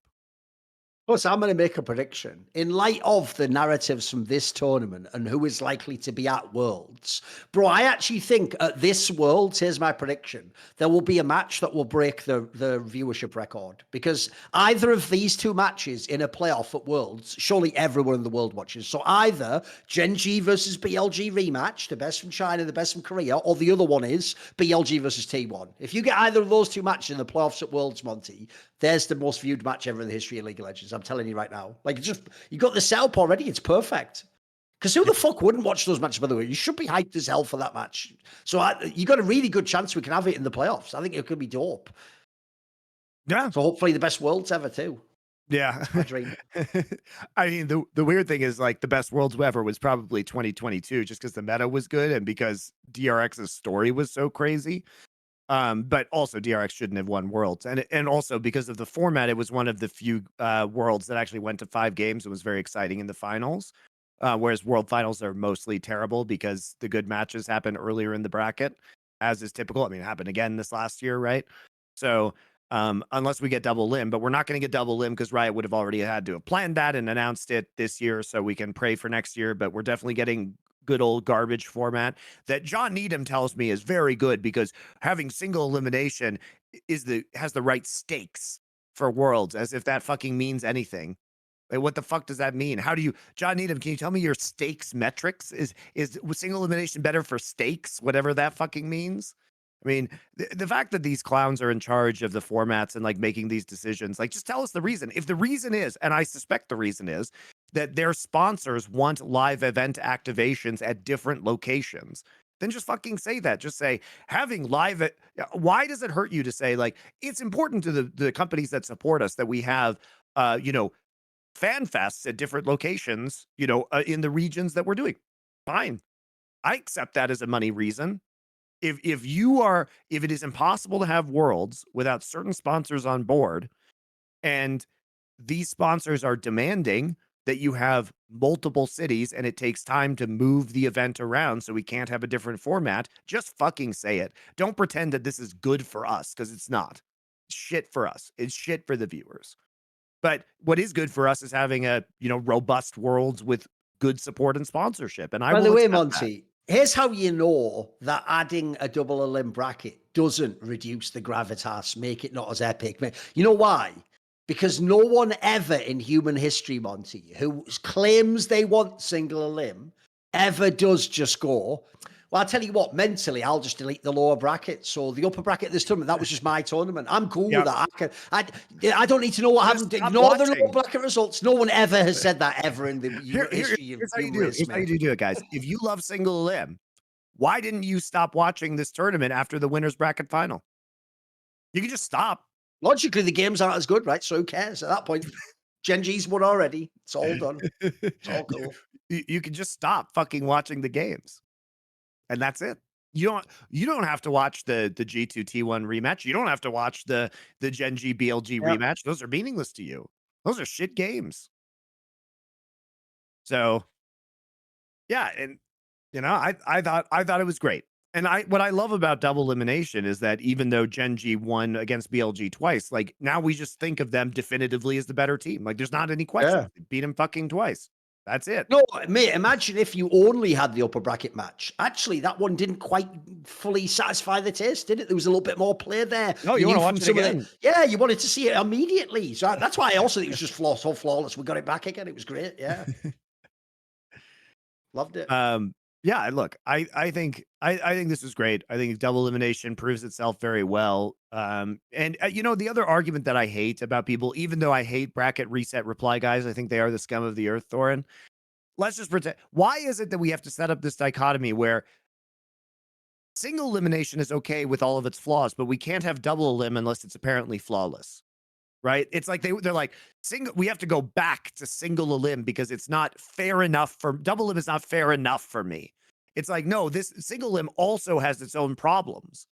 Why aren't we focusing on those problems? Like we can actually have a reasonable discussion about this where it's like, okay, you guys may not think that double elim is the most fair, but can we just agree that it's still better than single elimination? Can't have that conversation. If there are any flaws whatsoever in double elim, it must be destroyed. And then we have to go back to shitty ass single elim. It's like, what the fuck is this conversation? Also, people need to actually update to a world where MSI is the format that it was last year and this year, because people are still acting, Monty. It's mainly Faker fans, obviously. Like, these MSIs are like banana cups and the world's is real. It's like, at this point, this tournament's harder to win than fucking worlds. So, yeah. Like, Knight's won one of these, Chovy's won one of these. That counts. Like, look, I'm with you. If you want to say Zhao Hu's MSIs aren't the same as worlds, okay, I'll give you that one. Yeah, they're not. Like, as we said, you had to beat like one good team, basically. And just so you were already going to make the final, almost certainly, if you were also from LCK or LPL. But the difference is these MSIs are bangers, mate. Like, I think for me, at this point in time, for real, I don't know what claim you're making if you think that like Chovy not having won worlds yet means he's not good enough. This tournament shows he is more than good enough. Like, I'd even go the other way on that one. Here's the difference, Monty, that we'll never know. I know what happens when this prime Chovy plays Faker who still plays League of Legends. I have no idea what happens if prime Faker comes in a time machine. Does he even win? Maybe here's one for you that'll hurt your feelings. Maybe Prime Faker never wins anything if Prime Chovy played against him. Maybe Faker was the one who benefited. Obviously, we can never know. That's the point of shadow boxing eras, isn't it? But I actually do think, like, people, if you're not going to give it up to Chovy after he won this tournament, then like, you're just being a child at this point in time, mate. You just don't appreciate greatness. Like, whoever wins one of these MSIs, you can't fluke it. You have to be fucking legit. And like, this player was never even challenged in this tournament. Chovy just stood above everyone. He was literally the definition of the bonjwa. and the bonjwa status has been achieved unquestionably at this point in time after this tournament. Yeah, he was the MVP of the whole tournament, guys. Like, you may not have liked him as much in the final, but he absolutely did drag his team over in many of these matches. Like, he got them there, that's for sure. And it was also his bans and the focus that they had to put on him just to keep him kind of sort of down, but not really out. that really helped pick up the slack so his teammates could have room to shine in those finals. So Chovy's fucking amazing at the moment. What else can you say? All right, Thorin, we got another company to shout out here.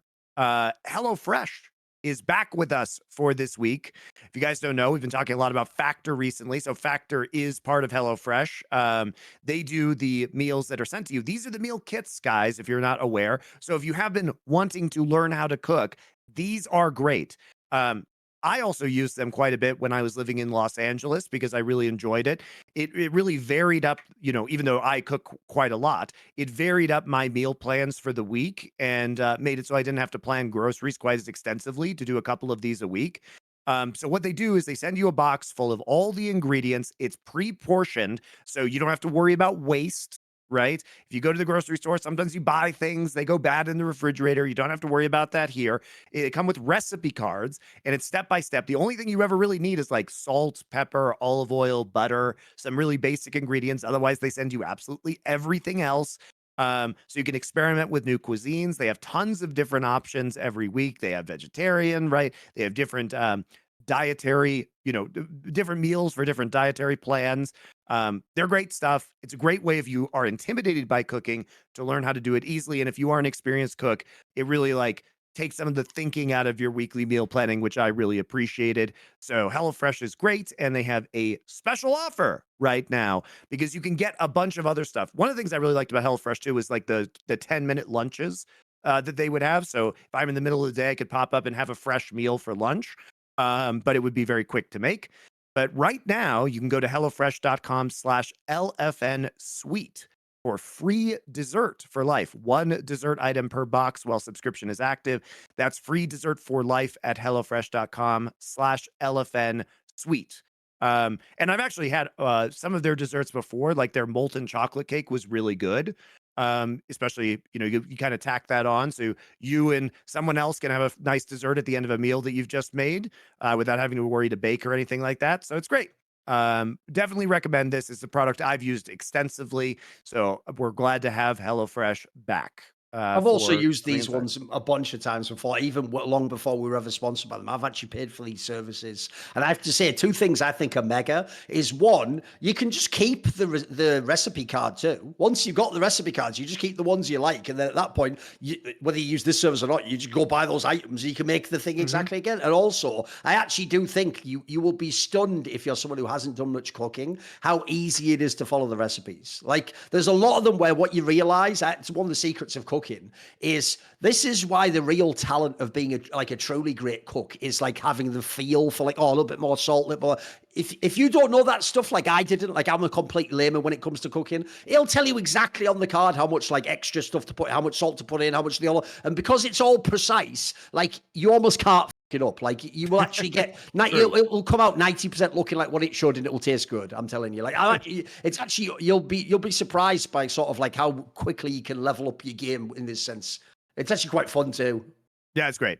So, and like Thorin, I paid for this service myself before we were ever sponsored by them. So it's been really good. It's something my family has enjoyed. So definitely try out HelloFresh. If you have a family, you can also get them in you can either buy them in like 2-person sizes or 4-person sizes. It's just delivered right to your house, all in a box. And if you all easy. have different dietary needs, you can pick different menus, etc., all that jazz. We've got it all covered. Yeah. So it's great. And also, HelloFresh is available in a bunch of countries in Europe also, like, what Thorin's talking about. So it's like not only America and North America, but many places in Europe. I believe the company is actually based in Berlin. So I think, Germany, Netherlands, these places are all covered. Anyway, get back to talking about the League of Legends. Any other topics you want to hit on to right now with the actual format of the tournament or individual player performance? We can talk about some of the teams that didn't perform so well. One of the things I thought was funny, Thorin, I don't know if you saw this, was that Riot actually asked Gen.G to rate the teams. Oh, fuck. No, I didn't see this. on a tier list. Hold on, let me find it. It was Oh, no, I know funny. what you mean. I actually saw a clip of this because it was the clip where Chovy was telling them, like, don't put anyone else S+ tier because we're the only one in the final or something. I saw that clip that you're referring to. So I assume they did it with everyone, right? So they did like this Instagram. I'll send you the link. They did Okay. like this Instagram post where they actually started they ranked like FlyQuest as the worst team out of all the teams at MSI, which I thought was really funny. Which I can't disagree with. And we'll have to talk about this because Jensen, obviously, Thorin. So basically they have a tier list where it's like Gen.G is They're S doing plus. that to meme though, because of the trash talking, right? They don't actually think FlyQuest's worse than Eastrol, surely. Come on. I don't believe that. Come on. Surely they're at I least C tier. Come on.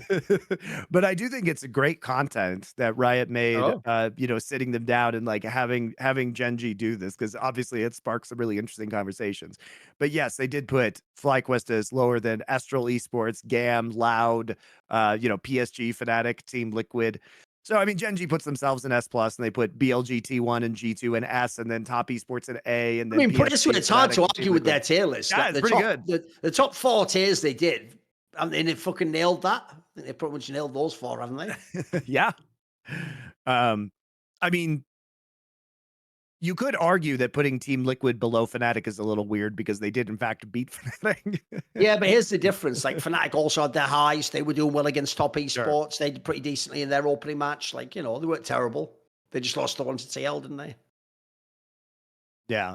But anyway, like I think they probably, here's my guess, Thorin. I think Gen.G probably never even scrimmed a bunch of these teams nor watched the like play-in games. So I actually think that they're like actively trolling by putting FlyQuest down there because they probably had at least one scrim versus FlyQuest. And they certainly like watched probably the FlyQuest PSG games at the very least. But it is just goes to show how underwhelming FlyQuest is. And now we have the announcement that Quad, so now we get Quid and Quad in the LCS, will be the starting mid laner. Jensen has been benched. Thoughts? I mean, as far as I know, the main problem with this topic is I just do not believe for 1 second, Monty, that they actually thought that he was the worst performing player on FlyQuest and that is why he's benched. I mean, as far as I can tell, he's benched because this guy, this Korean fucking like talent guy's there waiting and you need to do something. And at the end of the day, like, who else can they change? So I would imagine it's just a cynical change, quite frankly. Because I think it's a whack move, personally, mate. Like, is the upside going to be that crazy? Like, I don't even get what people are bagging on for Jensen for. Like, what was his problem at this MSI? He was all right. He wasn't one of the worst performers. Wasn't it people like Inspired and Whippo shit in the bed half the time? Like, And and Busio. also Busio was just shit from day one till the last day. So I just don't get the angle personally. Like, what's weird is people have done this the whole time. People have just acted ever since he came back from that one split off in 2020. And people have just acted like Jensen's just horse shit the whole time, mate. I don't get it. He won a championship. He was in another finals. By the way, are we all going to pretend that series never happened in this particular... In LCS Spring this season, there was a series where Jensen didn't die once against Jojo Pion. That happened. That was a real... I didn't make that up. That happened. Like, how carried could you be? Like, at the end of the day, in the game, right, this is why I always know someone's a noob, Monty, is when they have, like, solo queue logic about pro players. So there's a player in Counter-Strike, I can tell you this is being applied to all the time now. He's the guy who used to play for Australia, called Blame F, right? And because in the game, he's a very defensive player. Like, he plays a little bit baity. People take that, Monty, and if they're noobs, they tell on themselves by going, all he does is just bait everyone and get, like, all easy kills. And I have to tell them, bro, there aren't 25 easy kills in a top pro level match of count. Like, if you're getting those kills, you might think like his tendencies a little bit like selfish, but you must be really good. So similarly, if Jensen is this like mega bomb carried player, then how would any of these drafts even make sense? He's playing like the priority champions for fuck's sake. So I just think it's a weird move. Like, to me, isn't one of the best things about FlyQuest that you had veterans? We got rid of that immediately. And for what? A rando Korean? Okay. I mean, go for it if you want. Like, if people don't know, this guy's been around 1 billion years as well. He's waiting for his chance to come to a team. Like, so I don't know about this one. Like, look, maybe it's not a bad move for FlyQuest. I don't know what the big upside is, though. Surely they're still going to have a shit bot lane internationally. So I don't watch, NACL, but what I've heard is that this guy actually just smurfed his way through it and was very good. And so I think this was always a possibility. So I'll take the devil's advocate approach here to Jensen just a little bit and say, like, yeah, he wasn't like egregious at MSI, but the problem with Jensen is it never feels like he's the reason you're winning anymore. His champion pool is super limited.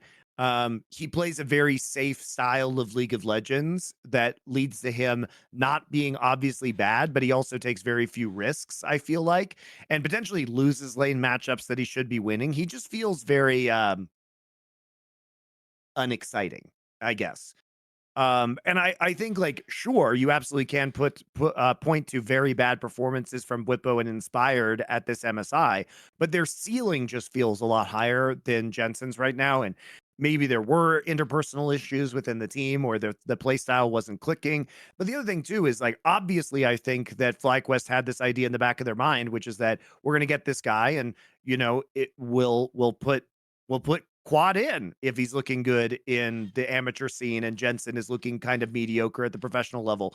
And here's the last thing I'll say about the Jensen issue is the last time Jensen was benched, his performance increased pretty significantly. His I mean, the problem individual with that is performance. he's never coming back now, mate. There's no teams in the league.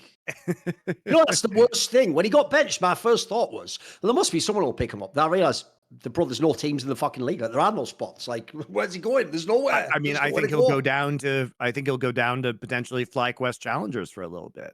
Yeah, right? there's no LCS team to pick him up. Look. And I assume that FlyQuest is still on the hook for his contract. So maybe it's a scenario like when Reaper benched him, where his performance did notably improve. And they, you know, it's possible they're just like, hey, Jensen, we want you to chill in amateur for a little bit. We're going to try out quad. But it's at the end of the day, if you start performing again and quad doesn't, you're going to be back on the main roster. I don't know what the conversation has been. Right. It's and like they do have I think Inspired has a green card now, so they do have the actual roster spots, and like I think it's pretty clear that Whippo's gunning for a green card in a long enough timeline, because he doesn't seem to want to go back to Europe. So eventually, you're going to have more. We're just going to be back in with more. The problem with that one is, why is Whippo doing the thing already? Where it's like, it's one thing, Monty, if you've been a champion and been there, and then at the end you get the green card. It's like, oh, cool. He's doing that thing where the race between, will he be completely washed or will he get the green card? It's like, I don't know which is going to be first, mate. It's going to be close at this point in time. Like, it's getting nervy at this point. You know what I mean? Meanwhile, Someday's just retiring with a green card, which is fucking wild, guys. Like, remember that the Someday getting a green card was the key for 100 Thieves to actually have all the pieces fall into place to get Abadage to win the fucking title. And now we're just saying, well, you know, top laners with a green card are super valuable, but nobody wants Someday, I guess. Maybe, I mean, look, maybe, I don't know, Thorin. Maybe he demanded too much money, but it is crazy that Someday couldn't get out of it. Seems implausible. Every team says he had like a great attitude, you know. Oh, he is. By the way, another player like Impact, if you want, will just play perma weak side forever and enable your fucking stud AD carry. Like, I agree with you. The idea of something like that surplus to requirements. Like, these GMs just fucking suck, man. They just suck. It's just whack. But it's really just the fact that he had the green card, right? So he doesn't count as an import, and you're just gonna be like, well, I guess nobody wants Someday, and he's just gonna retire. It's just it's pretty wild. But there we go. Unfortunately, we get Someday's retirement, and Someday had been a fixture of North America for a long time, and even though he never got, I feel like, the recognition or fame or, you know, fan love that he deserved being in the region for so long, you know, doesn't seem like anybody gives a shit about him leaving either, which is pretty incredible. And like Jensen not being in LCS he's one of the last superstars of LCS left. Like, it, you know, regardless of what you think about his current performance, like, I don't think it's good for the league to have another major name not be playing. Who's done another finals recently? There's a lot. You need those marquee names, yeah. So, you know, what is the drawing power of the LCS at this point in time? You know, what's the reason to watch it? It's not, you know, the teams were competitive with each other this last split, and I agree, LCS was more fun. I'm happy they're switching to best of threes. The product has gotten better, but it just feels like, you know, you know, Team Liquid is, them winning is not a good thing. Like, I guess maybe we watch because we're hyped about Thanatos or something like that. But there are just fewer and fewer reasons to watch, really. No, the Liquid angle is like my angle about BDS and LEC. It's like, I like these teams exist. I just don't want them to be the best. Make them like the fourth best team, and then we'll have a cool league. Like, by the way, I also, everything I said about Team Liquid before, Don't worry about it if you're a fan of Team Liquid. You weren't even supposed to be at MSI. Like, fair play. You got here and actually you were the best performer of the NA teams. That's actually fucking fire. Remember, on paper, it was supposed to be FlyQuest and Cloud9 were at this tournament. Like, not fucking Team Liquid. You're supposed to be like the plucky third team that gets to go to Worlds or something. So if anything, you're ahead of schedule. Yeah. But again, it's just not a good sign for the region that they're doing so well with such little star power. Right. You know, why can't Well, I do love, though, I will say, Monty, I do love that on Twitter, they constantly write TLH as though like we're all calling them Team Liquid Honda. It's like, that's like that fucking Mean Girls thing. You can try and make it a thing, but it's not going to be a thing. Like, nobody, I'm going to say Team Liquid 1 million times. I'm never going to put the word Honda on the end. You can say, you can gaslight me 1 million times. I won't do it ever. You'll never get me to do it. You'll never get me to do it. I didn't even used to, put it this way, I'm so G, I didn't even used to say damn one key. I used to say damn one the whole time, and I don't give a fuck. They can change their name as many times as they want, mate. It's all good. Yeah, they're not even Damwon anymore. They changed the name to the horrible. Also, I'm just going to say this, guys. I thought you all told me that Koma guy was the GOAT. Well, all I'll tell you is this. After he couldn't win with T1 anymore, he went to Damwon and they were supposed to win everything that year. Didn't win MSI, didn't win Worlds. Then he came back to T1, already the World Champions, didn't win LCK, didn't win MSI. All I'm saying is this Koma guy, a bit overrated if you ask me. I don't know a lot. I don't know by who's overrated, but if you ask me, just if you ask me, I'd say he was. So all I'm saying, Cobra, is stop ruining esports history, you fucking rat. You should have had that. Listen, as far as I'm concerned, I'd have fired you after you blew that MSI in 2015, but you're still blowing MSIs. I don't know about that, boys. There's another thing. If it, by the way, Monty, if winning MSI means fuck all, why hasn't Faker done it since 2017? What am I waiting for? You're aware, guys, 2017 is like matters. 2017. That's like before, like, I think fucking Frogger was on Echo Fox, for fuck's sake. How long ago? I mean, actually, it probably is when he was on Echo Fox, to be fair. Like, how fucking long ago is that shit? That's years ago, boys. Years ago. Yeah, the only Worlds matters, but also the Worlds, you know, between 2017 and 2024 also didn't matter, Thorin. Wait, how that works, isn't it? It is weird, yeah. That was also, by the way, when I actually did realize that Faker haters actually just hate the game League of Legends. It's not even that they hate Faker's rivals, bro. Right? You know how they talk about Knight and Chovy like they're trash now?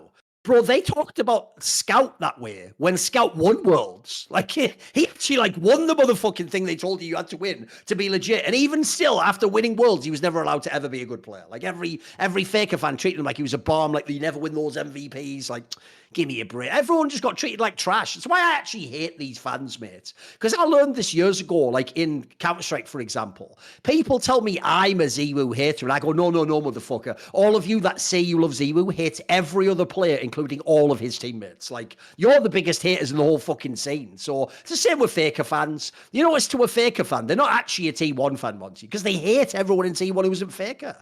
But I'll tell you what, this is what gave away that these fans are just frauds. You're not even a fan of the sport or the player. You're just a fan of, like, desperate housewives of the LCK. Because, mate, no Faker fan had a problem with how he played at this tournament. It's actually wild to me. Like, they were doing that thing they all do, where what you do is this, Monty. When Faker wins World, you go, see, that's my GOAT. He's still so good. He's better than Chovy and Knight and fucking Scout. And then when Faker does nothing, you go, well, hey, stop being mean. Like, he's, you know how many years he's played? Like, he's really old now and he's still pretty good. Like, he's still, like, sort of like the fifth best middle. It's like, yeah, shut the fuck up. Which is it? Is he actually good or not? Because right now, like, he was, like, decent in spring, but fucking hell, he dropped off at this MSI. Like, yeah, there's another thing. We better have a fucking bounce back from Faker in summer, mate. Otherwise, what's the threat of T1?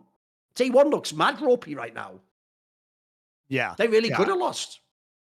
Yeah, I think with T1, like, again, it really is about the meta, like, hitting them in the face, and, like, Faker having a good tournament, and Zayas being able to play Zayas champs, and, like, Keria also, you know, having the ability to play most of the meta champs, which he was working on by the end. But, you know, this could have been a stronger performance from T1, absolutely, with better individual performance. And they did look, you know, like they fell behind. Like, Faker did look substantially worse than both Knight and Chovy. Zayas, I think, was worse. You can argue than worse than Caps, mate. You can argue Caps cleared Faker at this tournament. Yeah, I mean, obviously the irony of that is that we used to call, you know, Caps baby Faker, and, like, he sure looks like he was better than Faker at this Yeah. tournament. I Why think not, I think I think Caps might have been the second best mid laner at this tournament behind Chovy. I don't even think that's crazy to say. Like Knight looked a little bit more off, but I mean it was certainly Sure. competitive between Knight, Knight, Chovy, and Knight and Caps rather. So I mean, big credit to Caps. I mean, Broken Blade, he had some good games. Like I don't think he was better than Zayas, but I think he definitely stepped up, right? So it was an encouraging performance by G2 across the board, but T1, like how well are they going to do in summer? I mean, because of course we're not going to see any changes. Does Hanwha actually get better than T1? Could be in the right meta, right? Maybe. But you have a lot more faith in Gen.G than T1, absolutely, at this point in time. All right, guys. Another sponsor we have on this show coming back is, of course, ExpressVPN. So today on ExpressVPN, you guys probably know this about incognito mode. Incognito mode is great, but it doesn't actually prevent your ISP from knowing exactly what you're looking at. And if you're using incognito mode, maybe you don't want your ISP to sell that data to people about you because they know who you are, because they've got, they are your ISP. So if you want them to not know exactly what you're doing and not to sell your data, you might consider using a VPN like ExpressVPN, because ISPs in the US can legally sell your information to ad companies. So hit them up. They've got servers absolutely everywhere all over the world. ExpressVPN has been great. I've been using it a lot of my travels. Definitely don't use public Wi-Fi without a VPN on your phone. ExpressVPN is wonderful for that. So if you are traveling around, accessing, Wi-Fi at airports with your laptop or your phone, please, for the love of God, use a VPN when you do that. Don't get your data stolen. It can be a giant pain in the ass to get your identity stolen. It can lose you a lot of money as well. So, just don't do it. I would suggest it. It's great. You won't even notice the difference, really, using it or not. I haven't, especially on my phone, I haven't really noticed any kind of latency issues or anything like that. So ExpressVPN, thank you very much for sponsoring the show. You can protect your online activity today with the VPN rated #1 by CNET and Mashable. Visit our exclusive link, expressvpn.com/summoning, and you can get an extra 3 months free on a 1-year package. That's expressvpn.com/summoning, expressvpn.com/summoning to learn more. 3 free months, guys. So you can extend that time. It's just like, having a VPN is just one of those things that is necessary at this point in our lives and this point in the technological continuum. Just don't get your data stolen. Don't get your information sold. It's just be smart about it, right? expressvpn.com. And plus, obviously, accessing different streaming websites, very useful for that. And as I said previously, this has nothing to do with ExpressVPN. This is a complete non sequitur. Last Free Nations logo is a pirate flag. Take from that what you will. Nothing to do with ExpressVPN. And if you really care about data security, as we all do, and indeed should do, on Last Free Nation, there's also an episode of The Four Horsemen talking about Vanguard potentially, allegedly, in a video game Minecraft, breaking old NPCs, isn't it? With Yaska as our guest. That's right. We will promote that right now. If you guys haven't seen, we did, because you guys are League of Legends fans, you probably have been. The reason why we haven't talked about Vanguard on this show, you guys probably wondering, it's because we talked about it on an entire episode of The Four Horsemen, which is on the YouTube channel that Summoning Insight is on, or you can look it up on The Four Horsemen on all like Spotify or any of your other podcast apps. But it's on the same Twitch channel, on the same YouTube channel that you guys are used to watching. So go ahead and, of course, check that out. So if you want a long form about Vanguard. When people do that line as well, Monty, where they go, well, I don't really care about data privacy personally.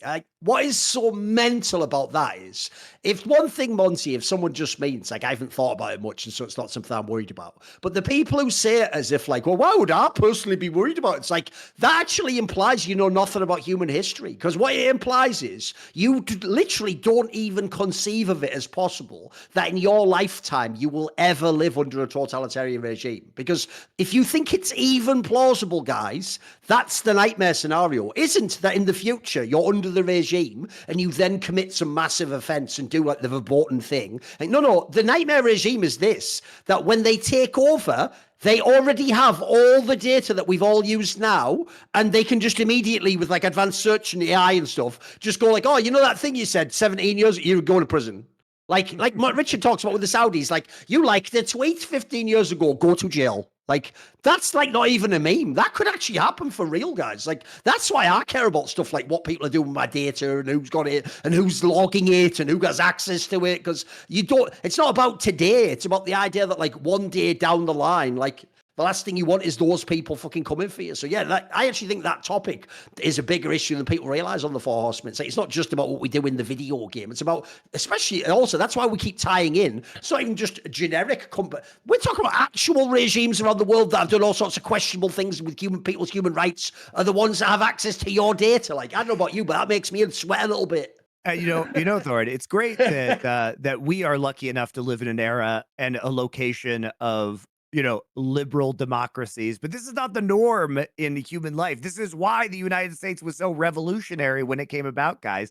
Factually, almost every person in human history has lived under some sort of authoritarian regime.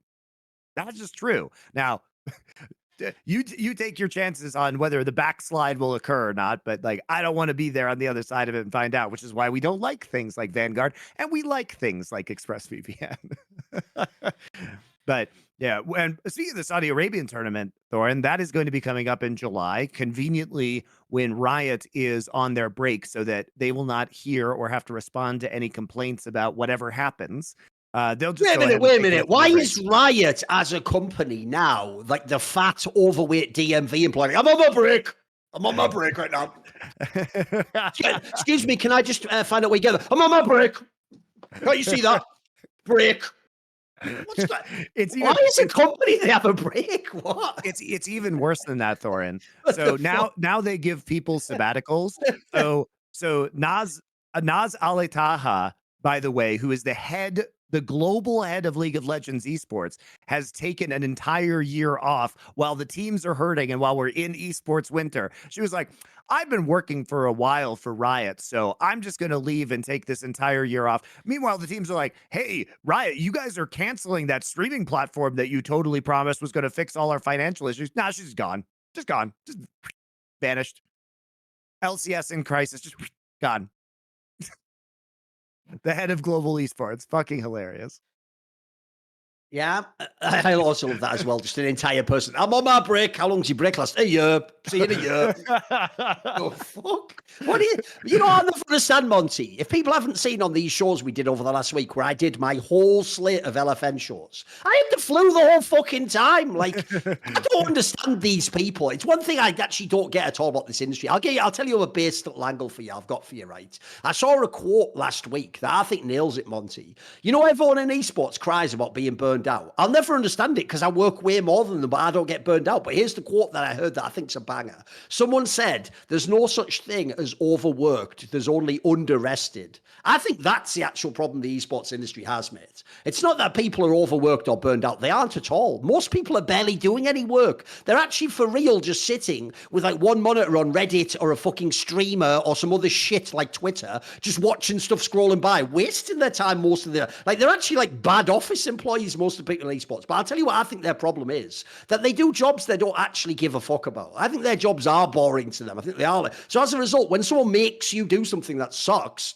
well, yeah, that is a fucking chore. When you do the job you actually want to do, it's fucking joyful to create and to have interesting conversations and to find out what's going on with people. And all you've got to do really, like I say, is the other side. It's not that you have to not work too hard. You have to actually give yourself real rest. Like, the difference is, if I'm tired, I take half a day off or go and do something or go out somewhere, or that's what sustains you. So I actually think that's like an underrated aspect, mate. It's like, people have a million excuses, but I think it's just because their job sucks in esports. I think it's not doing what they want to do. It's just convenient too, because the one moment in time where it gets hard potentially to be a Riot, a Riot Esports employee when the layoffs are happening and people have to do more work.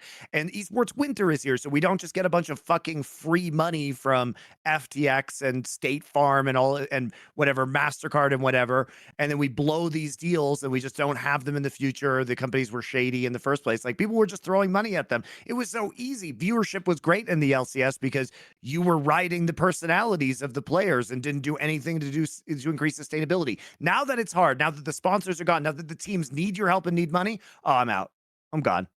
Goodbye. You know, the saddest thing I've realized as well, this is where, guys, we will actually never appreciate people until they're gone. It really is. You don't know what you've got till it's gone, as the saying went, Monty, from the 70s or whatever it was, which is, bro, if you look back now, Latigris, her career in LCS, if you think of the images that fly, it's not like she was an actual talent. It's like she was an SNL cast member doing skits about esports. Think about it, right? You had the skit with like the double lift one. You had the whole thing of like all those music videos she did. Dude, actually for real. And the blood running through the vein. Like, it actually comes off like amazing. She was a satirical plant. Maybe she was like some Andy Kaufman-esque alter ego the whole time, and she's actually on some like quasi 7D Jenga level. But the sad thing is, we should bring her on the show. Maybe she's like secretly based, and we just don't know about it.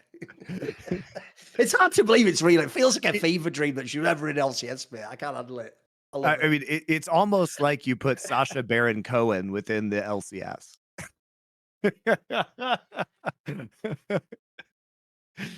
Oh man. That is too funny. That was what a time to be alive. What a great period of experimentation for the LCS. By the way, remember how we went from we need 25 talents on the LCS that we just aggressively rotate through to we don't even need Dash anymore, and like how few people can we get? Why was nobody ever fired for this? Like the fucking terrible idea of the way that they were doing the product. It's crazy. There's no repercussions for having bad ideas at Riot at any point in time. You just get promoted upwards forever. Wild. All right. Any final thoughts on MSI? And then I think we can get through a load of viewer questions. I thought it was pretty good in general. Oh, it was a great tournament. No complaints. I liked it. By the way, here's why I knew that this tournament format would bang in this game.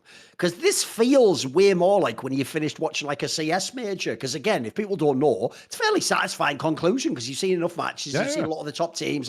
Like you don't get, like in League, I always got the feeling after MSI, like I say, of like, all that just for like just the final, basically. Like I'd maybe get one good semi and then the final. That's it. And I have to wait till Worlds. Like that was way too little to me. Whereas like I actually find MSI really sustaining now. I think it's a brilliant tournament.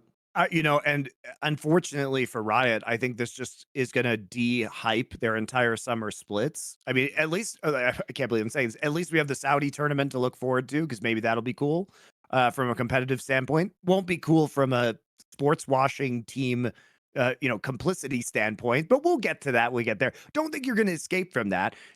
We will cover the Saudi tournament, but we're also going to hammer it into you about how shit it is. Also, a lot of fuckery how with guilty that, the teams are.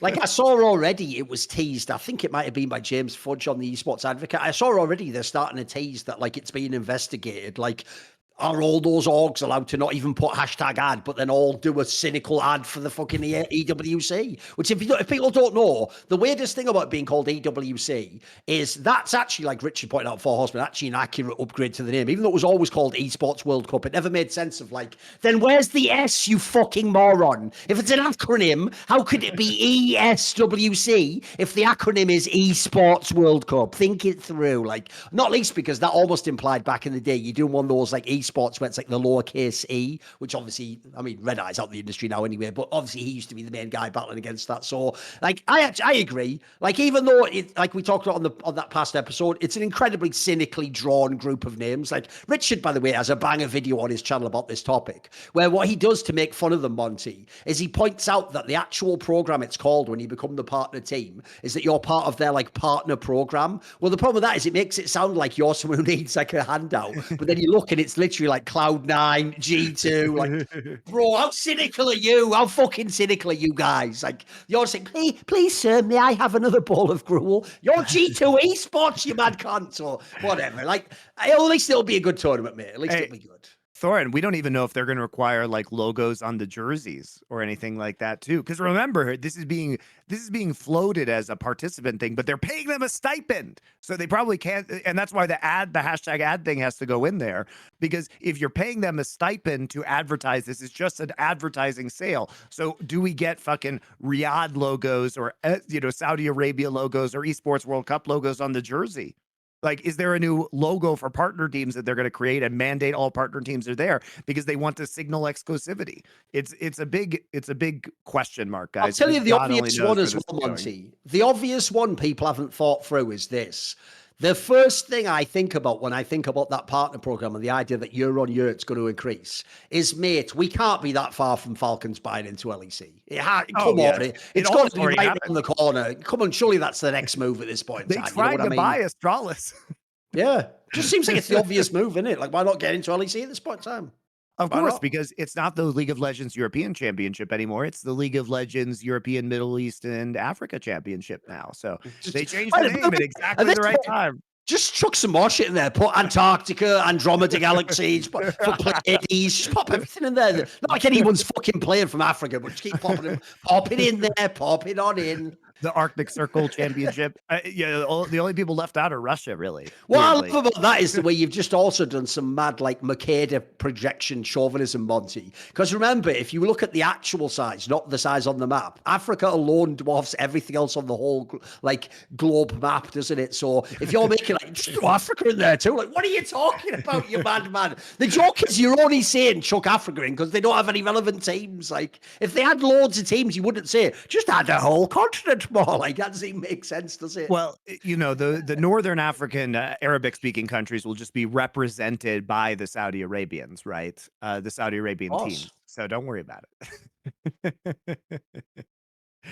But yeah, that's the direction we're going, guys. Is obviously, I will say, right, I'm also assuming as well, Monty, that despite the partner thing, that they might also do it where, like, there's some teams who aren't partners who will play in the tournament as well. Like, people are ignoring that detail because in Counter-Strike, when they had Gamers 8, it wasn't only, like, there was no partner thing back then. So obviously it wasn't only those teams. So I am hoping it's not only these partner teams because, like, spoiler, the immediate one you're worried about is where the fuck are the Chinese teams? Like, for League of Legends, going to blow, isn't it? Like, there better not be LGD. I don't want to see LGD play in this tournament. NIP. Like, you know what I mean? Like, I'll take NIP. They're all right, but, like, yeah, they're pretty good. There better actually be like a spot where, like, JDG's coming or something. Come on.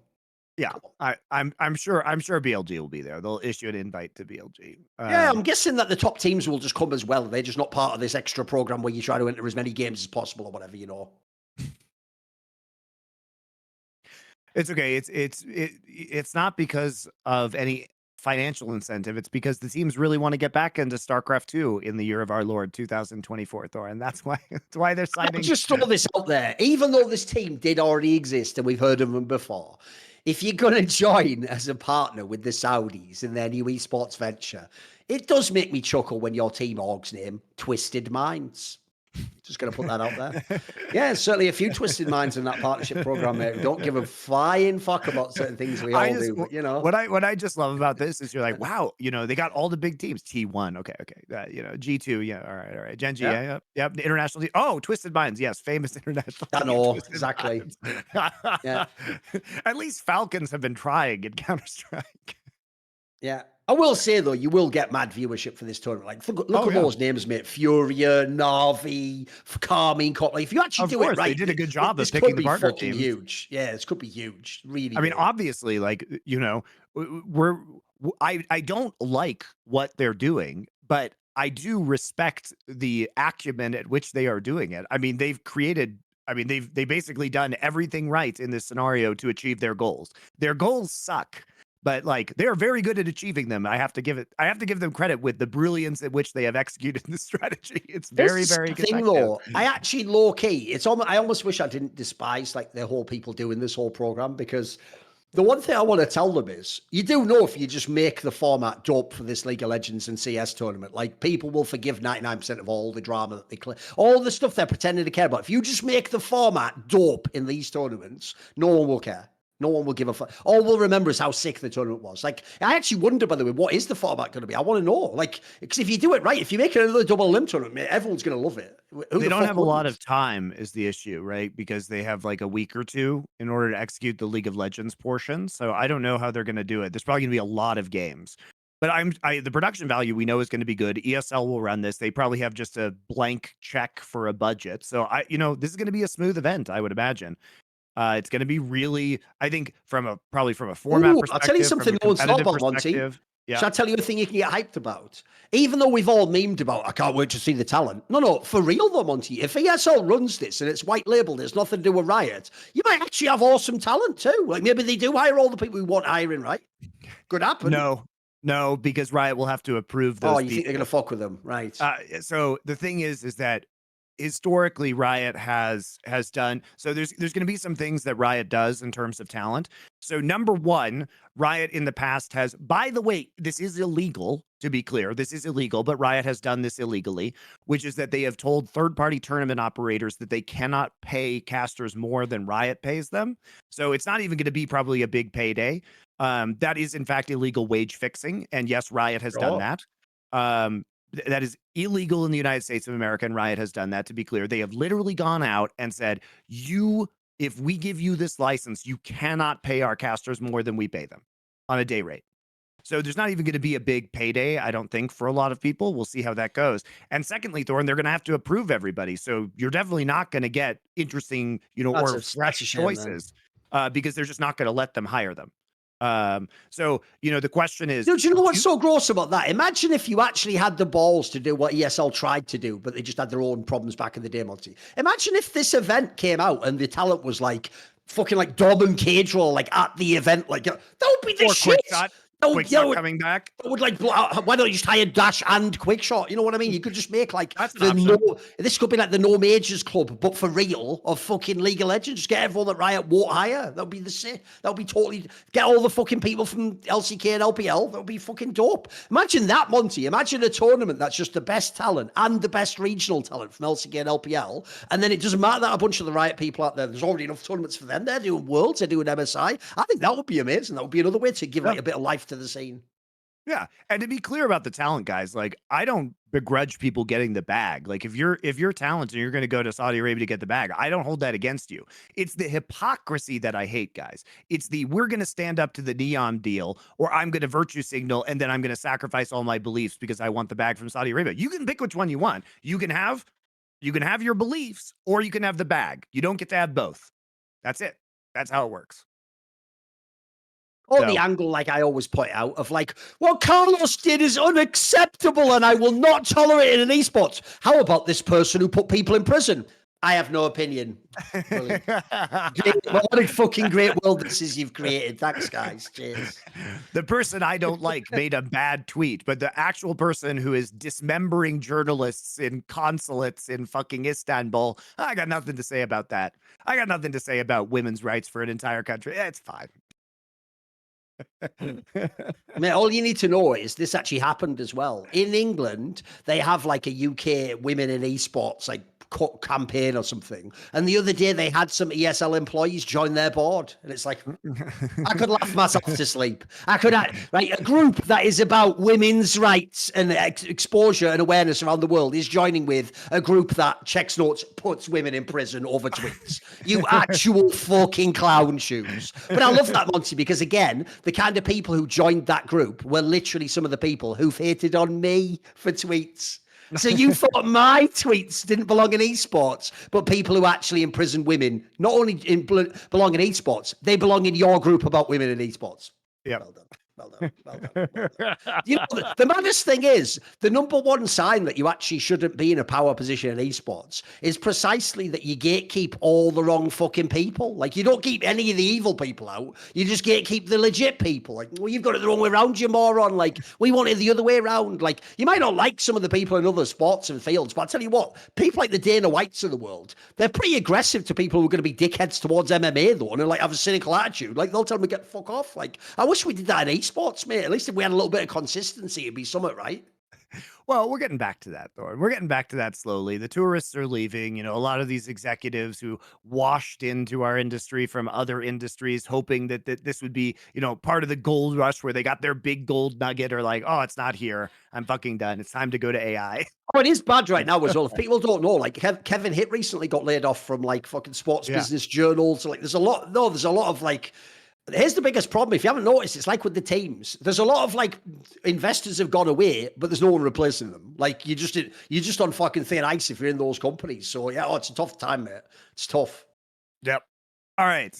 Let's take a quick break and we will come back and answer. We didn't get around to your viewer questions we'll do a last bunch. week, so we'll jam through all your viewer questions when we return.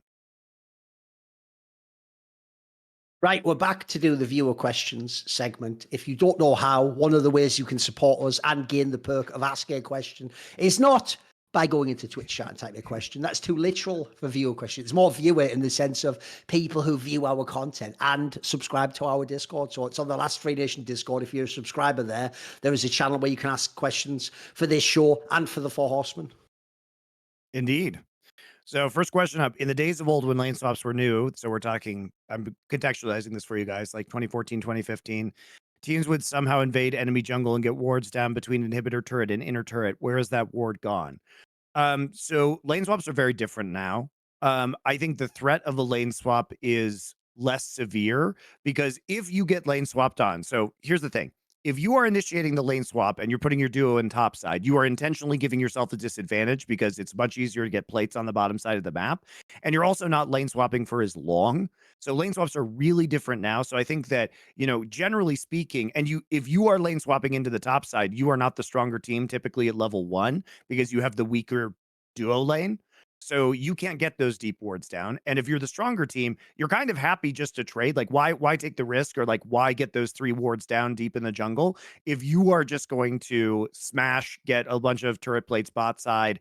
You know, I also think it's harder to do that because a lot of teams now, you can bypass those wards because you can get your AD carry into a brush in the top lane faster than they could put those wards down. So it's even a lot harder to get that information is the answer. And then, you know, the plate advantage, you can get 1-2 extra plates just by being in that bot lane. So I think teams are just happy to do it. And oftentimes we also don't see the lane swap occurring for like 10 minutes straight. It's like, oh, the other lane hits level 3 and then we're kind of back at normal lanes. It's a lot more dynamic than it used to be. I think it's really fun. But I think that's, if I had to guess, those are some of the reasons why those wards don't happen. I'm not sure. I could ask the professional teams. But in my observations. All right. Well, while I think Batman Returns is the consensus worst film so far on 4Play, what would your top 3 be? Our top 3 films, I guess. Or I'm not sure if the question is our top I think he means 3 the top 3 films. worst. I think he means worst.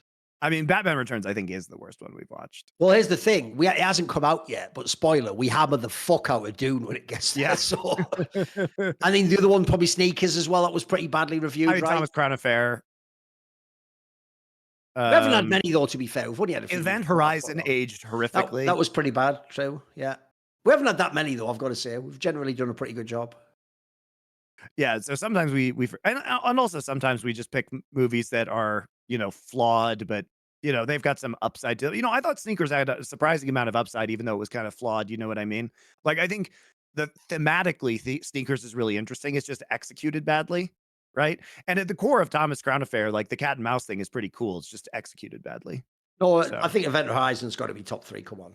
Yeah, it is. That one was just straight up bad. That was actually almost irredeemable, I have to say. It almost was.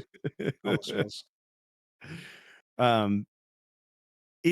Is the MVP award the most misunderstood award in sports? It is not the most valuable player nor the best player. It is realistically who defined the overall narrative of the season because it is an award voted on by members of the press, which is precisely how Kobe stole an MVP from Braun back in 2008.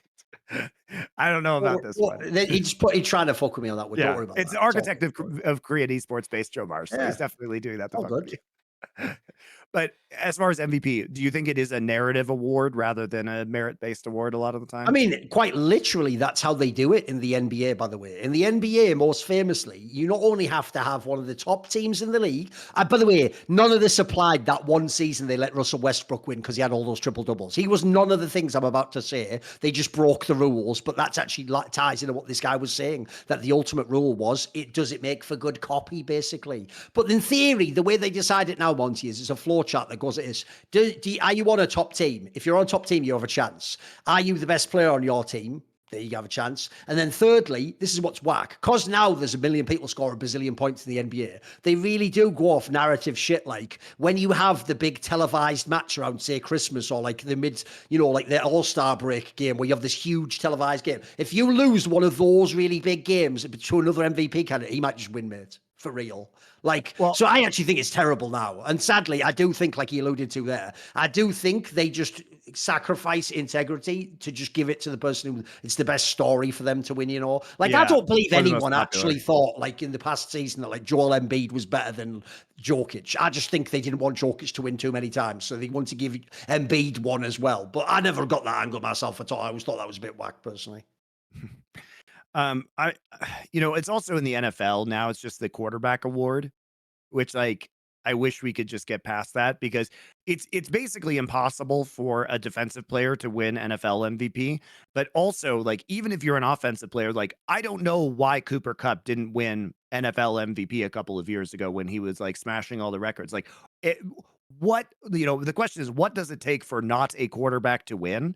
And now we're just in the era of extremely padded quarterback stats because the guts have been ripped out of the defense. And now you can't even touch the quarterback. So now it's like, how many extra rushing yards is Mahomes going to get? Because nobody can tackle him even when he's running the football, right? So it just feels like fucking fake in the NFL at this point in time.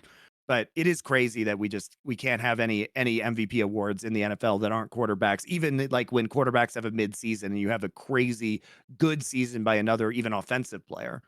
So I think a defensive player will just never win the MVP ever again.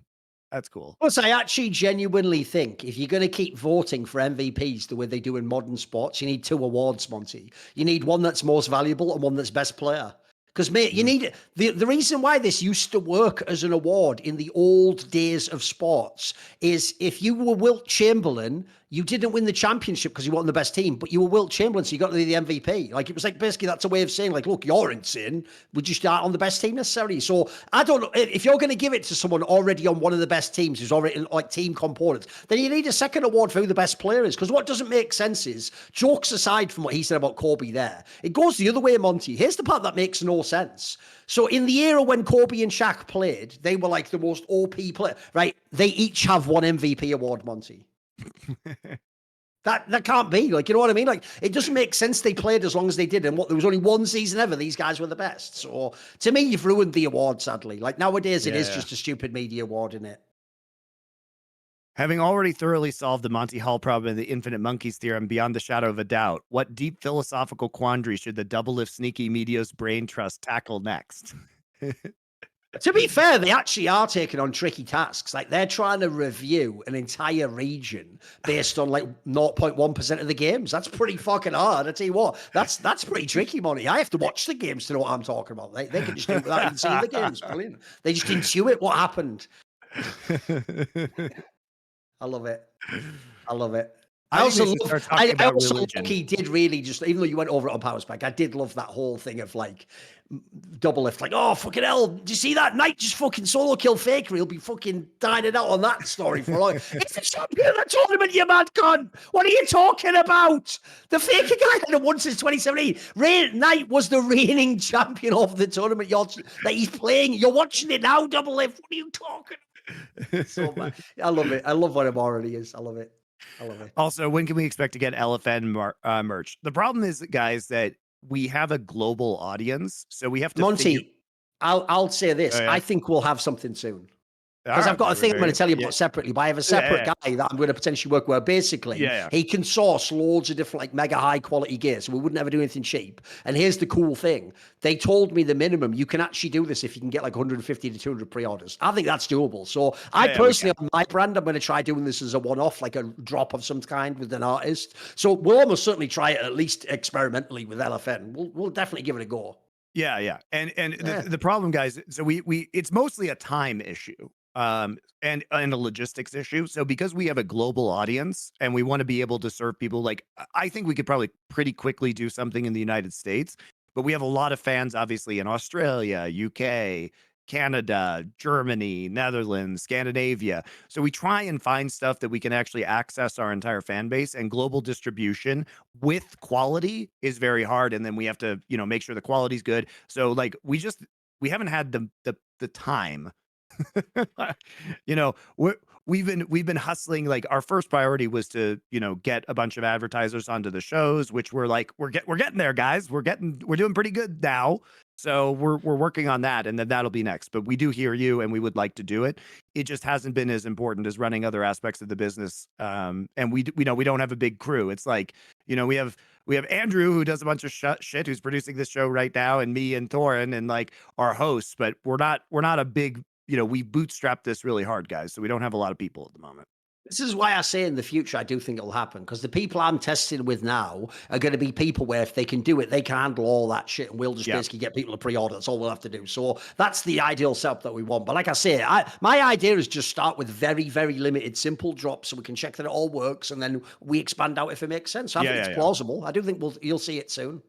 I think it's still Yeah. here. So yeah, you just bear with us, guys. Like, Yeah. we want to do it. We hear you. We know you want it.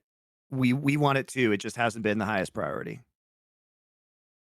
I attempted to research the origin of the phrase insert team fighting via Google, but was unable to uncover a conclusive answer due to difficulty in finding the appropriate search terms. As two of the more established figures in the esports industry, the origins of this expression. So this is an expression that doesn't just apply to esports in Korea. So when basically it's a Korean idiom where they say fighting, the English word, but it's like if you're about to go do something, like your friend is about to, undertake a new job or something that's difficult, you would say, oh, fighting. Like that's like you're going to go in and fight and like do a good job and like tackle the problem. So it actually just comes from normal Korean everyday usage where it's very common for people to say that to you. Where it comes from originally, I don't know, but it's very pervasive in Korean culture. Is it just me, or was that G2 T1 series one of the worst casted international games ever? I don't remember. Every fight, I mean literally every fight, you just hear them screaming Faker's name, ignoring what's actually happening in the fight, even when Faker's playing so bad up until game 5. I don't really recall, frankly. The way I review the game is I'm not really listening to the play-by-play a lot of the time. And I'm like talking to Twitch chat or whatever, and like, looking and like telestrating plays. So I don't know. I do think in general, like you're in a sticky situation as a caster because people obviously want to hear about Faker, and they're like, Faker is a huge draw. This is why if you look at the most viewed games throughout this tournament, they're like all T1 games, right? T1 BLG had more viewership than the Gen.G BLG finals, I believe, at this event. So Faker is the #1 viewership draw in League of Legends. Everybody loves him. And in sports, sometimes, you just get the narrative is what the fans want, unfortunately. And yeah, Faker did have a very rough series. Those first 3 games against G2 were not good. But he ultimately did clutch out game 5, so. Monty, if this Gen.G team was KT, would this be your favorite team of all time?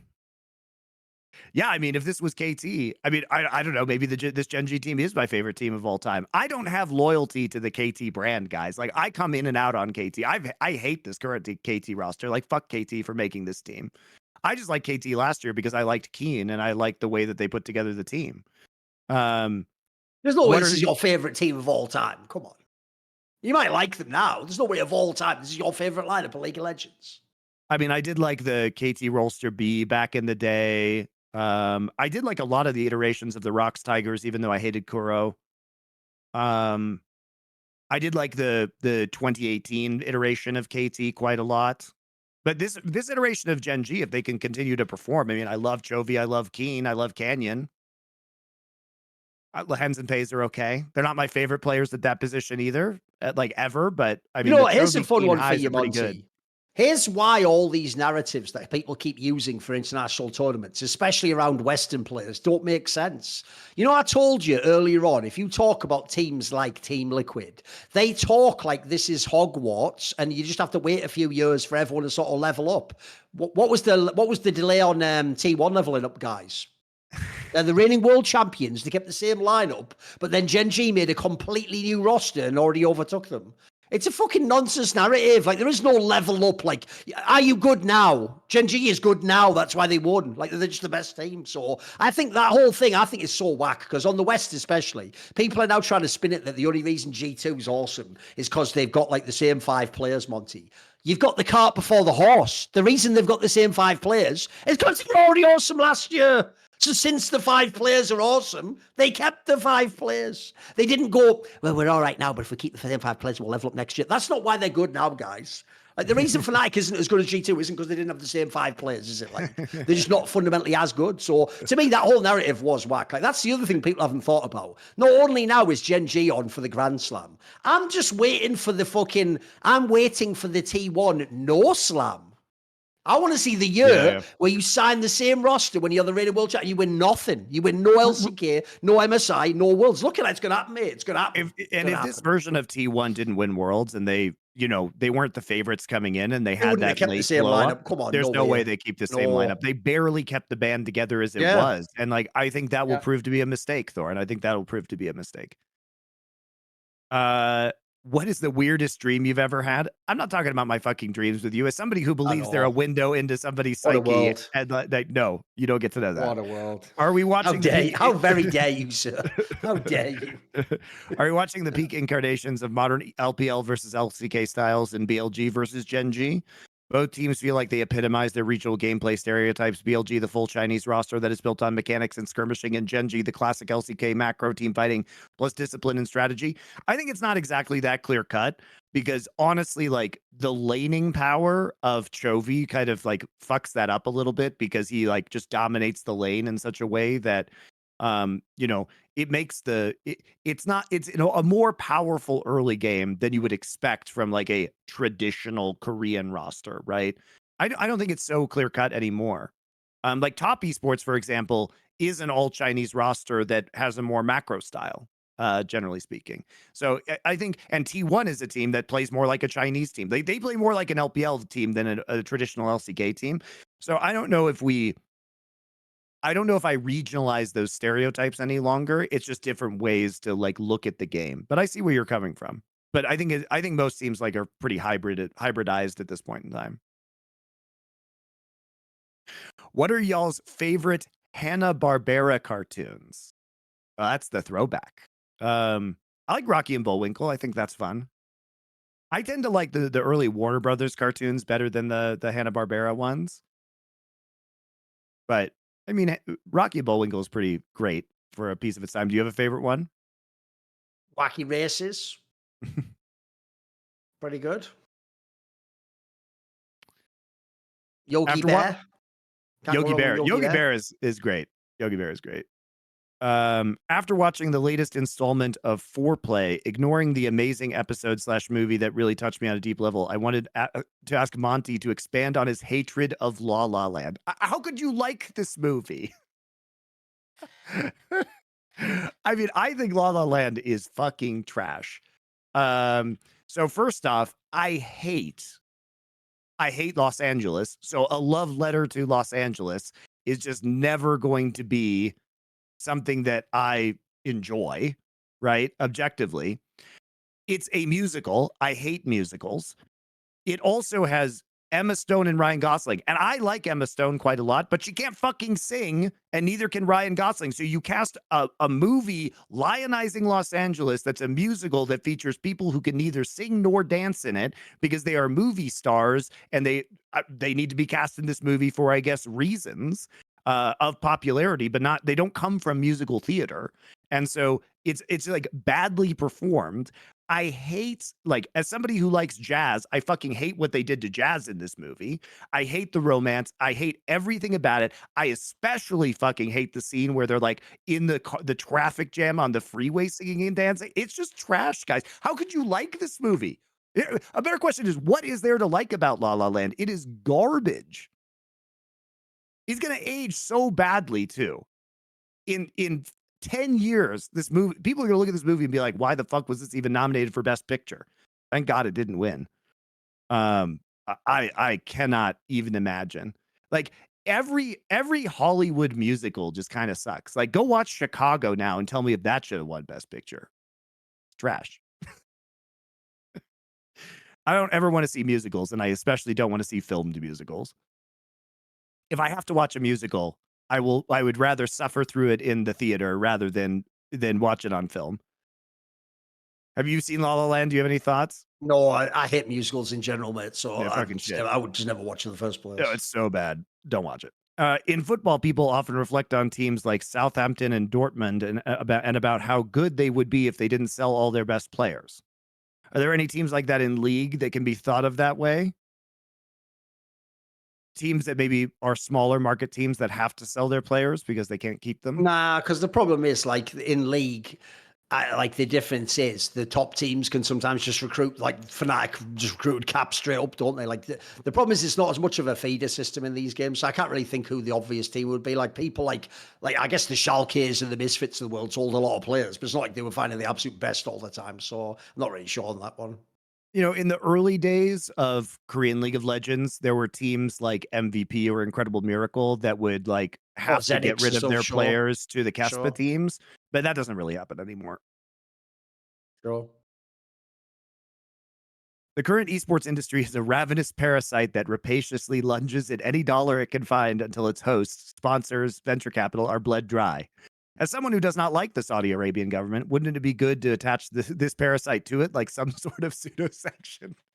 It's That actually a actually funny idea. was, believe it or not, that I'm not even trolling. In Counter-Strike, I forget, it might have been for Rivalry, one of those betting websites, had a guy who did like columns in Counter-Strike, and he actually, for real, Monty, took that angle. He attempted to argue that, like, I mean, look, this is actually the shittest constructed point I've seen in a long while from a devil's advocate position, but he tried to argue early on when it was announced that, like, the Saudis were buying ESL. He tried to be like, well, since we know that Counter-Strike and esports just loses money, isn't it a good thing if we don't like the Saudis, but they are losing money in esports? Like, I mean, that's about the most tenuous logic you can come up with. So, I mean, what's weird about that is, aren't you celebrating that your own field is sort of fraudulent? Therefore, it's good that bad people enter it because it's a fraudulent field. Like, what point are you even making there? So, I don't know. I think it's a bit of a weird one myself. I don't think it's that great a thing personally. Well, the thing is that esports is only a ravenous parasite because that's what the publishers and developers made it into.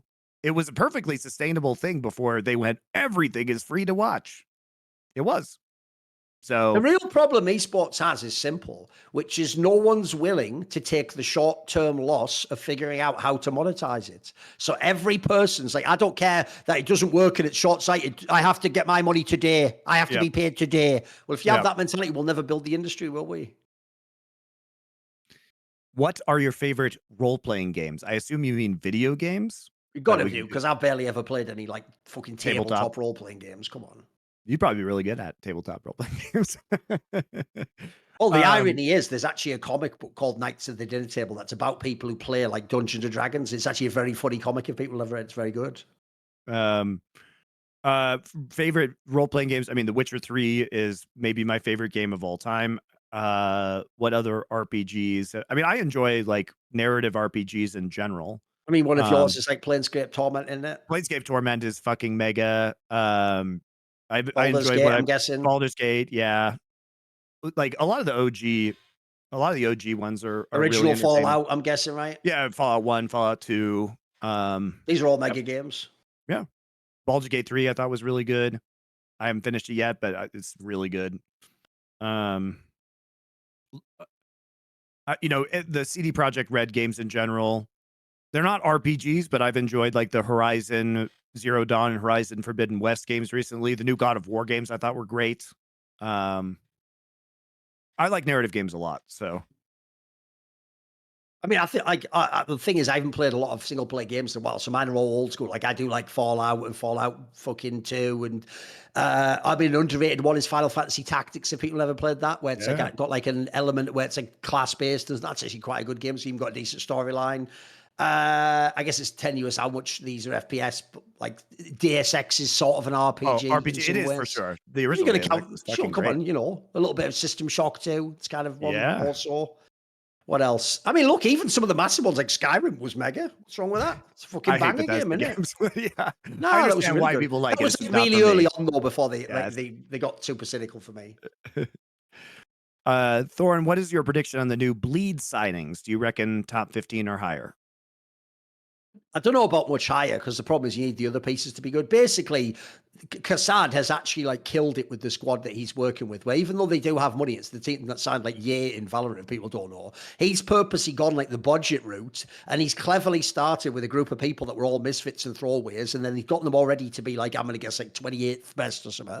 And then now he's signed a couple of players that actually for real could be in like a top 10 team or top 15 team. So I actually think he's done a fabulous job. Yeah, if you know how much he's spent, he looks like he's killing it. So I would imagine they'll just be a top 20 team. So it's another step up. I think he's going where he needs to go.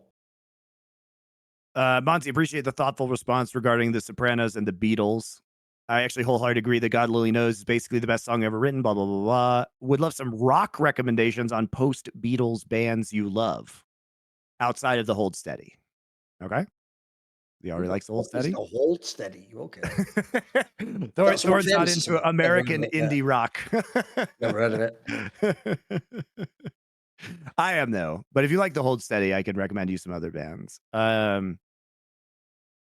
I'll just ask Thorin to summarize why he thinks this season ended in such failure for Liverpool. I mean, the answers are fairly obvious. Like the number one problem they had was they had massive injury problems the whole season. Like it's actually the other way around. It made no sense ever that they were top of the league with that many chances to go and they won the Carabao Cup. It's like with the injuries they had, they should have been like the third or fourth team the whole season. So if anything, I think it was a miracle run. So and then lastly at the end, I don't even think that the roster was like inferior. It's not as good as Man City's. It's not like it's strictly inferior, but they did play like absolute shit down the stretch. Like when there was about 7 or 8 games left, they just bottled all those games. They just looked like they didn't have the balls to score basically. So they deserve to lose. They deserve to come third. This season makes sense. So other rock bands. Well, Hold Steady is pretty recent as far as rock bands go. I mean, I think you can go back in time. There's a lot of good classic rock, obviously, from like the 70s and 80s.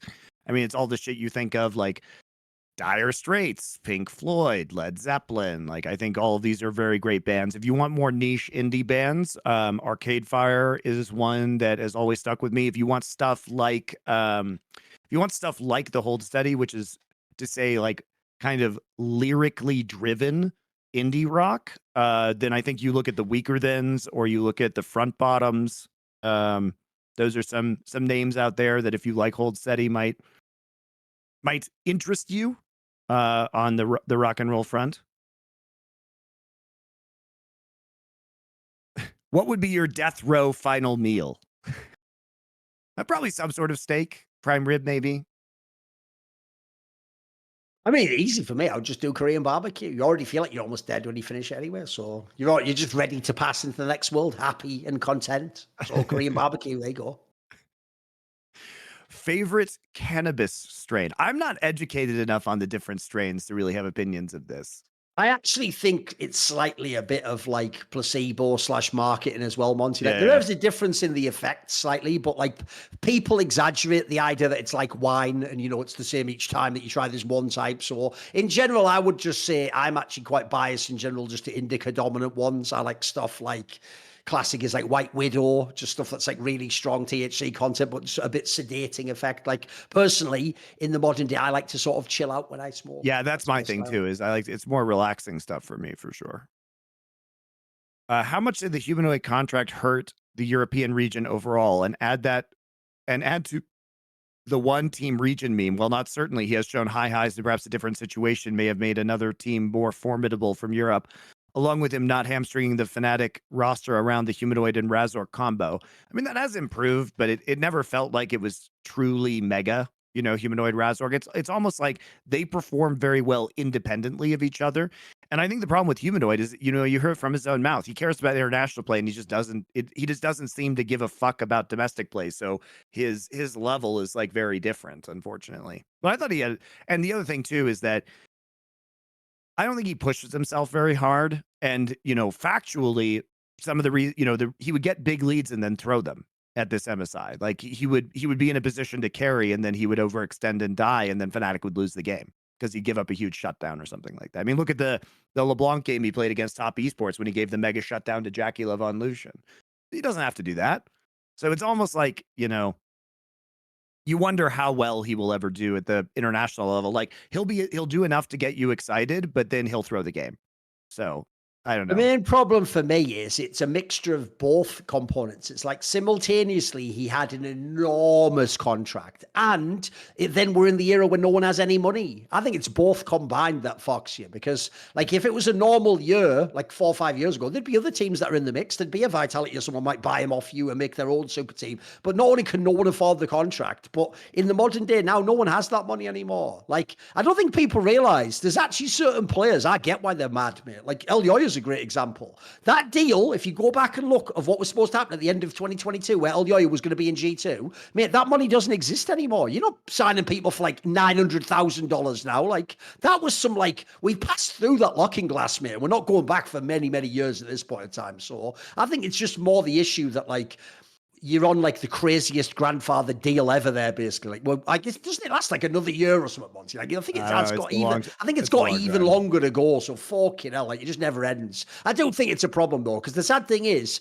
talent-wise, there are tons of pro players in LEC still want to play with people like Humanoid. Like the actual irony is apparently it's that Rocks guy that made Kazi not want to join Fnatic, not fucking Humanoid. So I actually do think you could have moved him, but like I say, it's a mixture of it's an enormous contract and no one has any money anymore. So I think you just stuck with him. You're like, if essentially only Fnatic are priced into using this guy.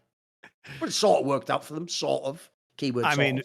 it gets them just as far as they need to go, which is just like Yeah, two that's enough. international events, which It's is enough. all Western teams want. They don't give a shit how they perform there. They only care that their sponsors And you know get the what? exposure Even there. though I do find it annoying that people ignore when he has bad games, it still is hype that he can have good games internationally, though. Like that angle is real. Like it's the same reason why you watch like washed fucking great fighters in boxing if they had a massive name. Like you just hope they have one last great performance, don't you? So there's always a tiny chance when Humanoid's in the game that he'll do something. Yeah. I Still mean, hype. it's just unfortunate because I think we all know Humanoid has the talent to be greater than he has been. No, for And sure. it is a work ethic issue, almost certainly.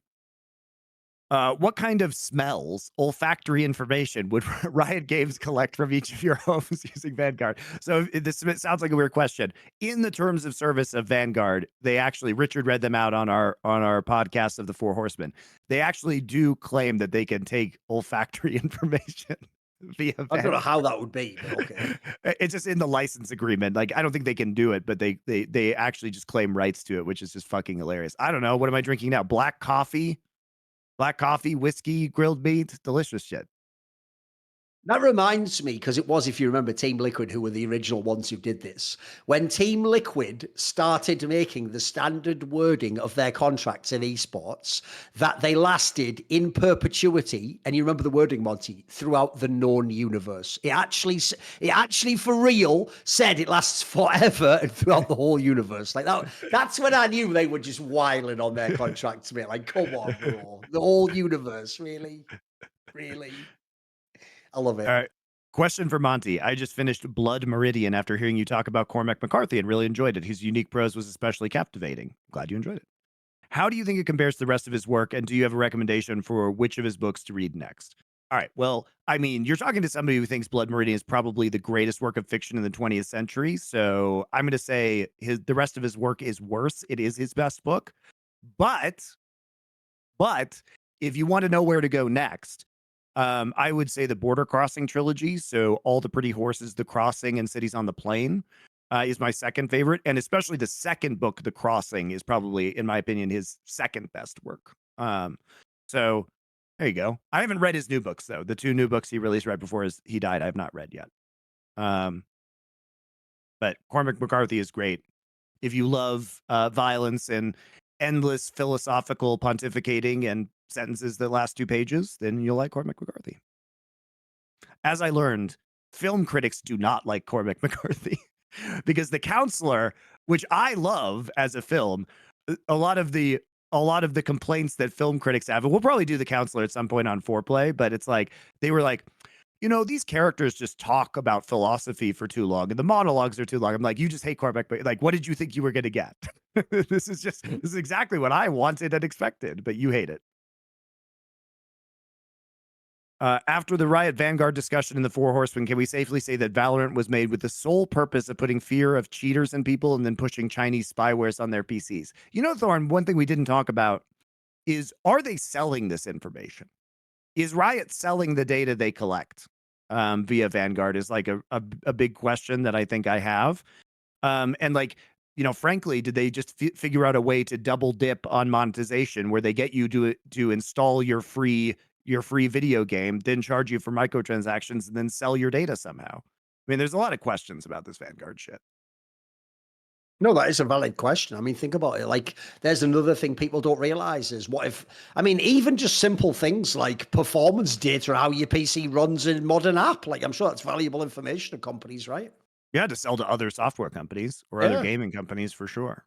I think it's not solely to put Chinese spyware, but like, I think that should be regulated by the government. The Earth is being invaded by time-traveling aliens obsessed with LoL esports. They will destroy the world if a team assembled of Earth's best players cannot defeat the team they fielded a best-of-5 series. However, you do not get to select Earth's team directly. Instead, you get to select which year from 2012 to 2024 the match takes place, in which will determine which team will be fielded, the best player for each position who played that year. So we basically have to pick a year from 2012 to 2024, and the peak players playing in that year in each position will be the selection. Which year will give Earth the best chance of surviving the League of Legends Alien Deathmatch?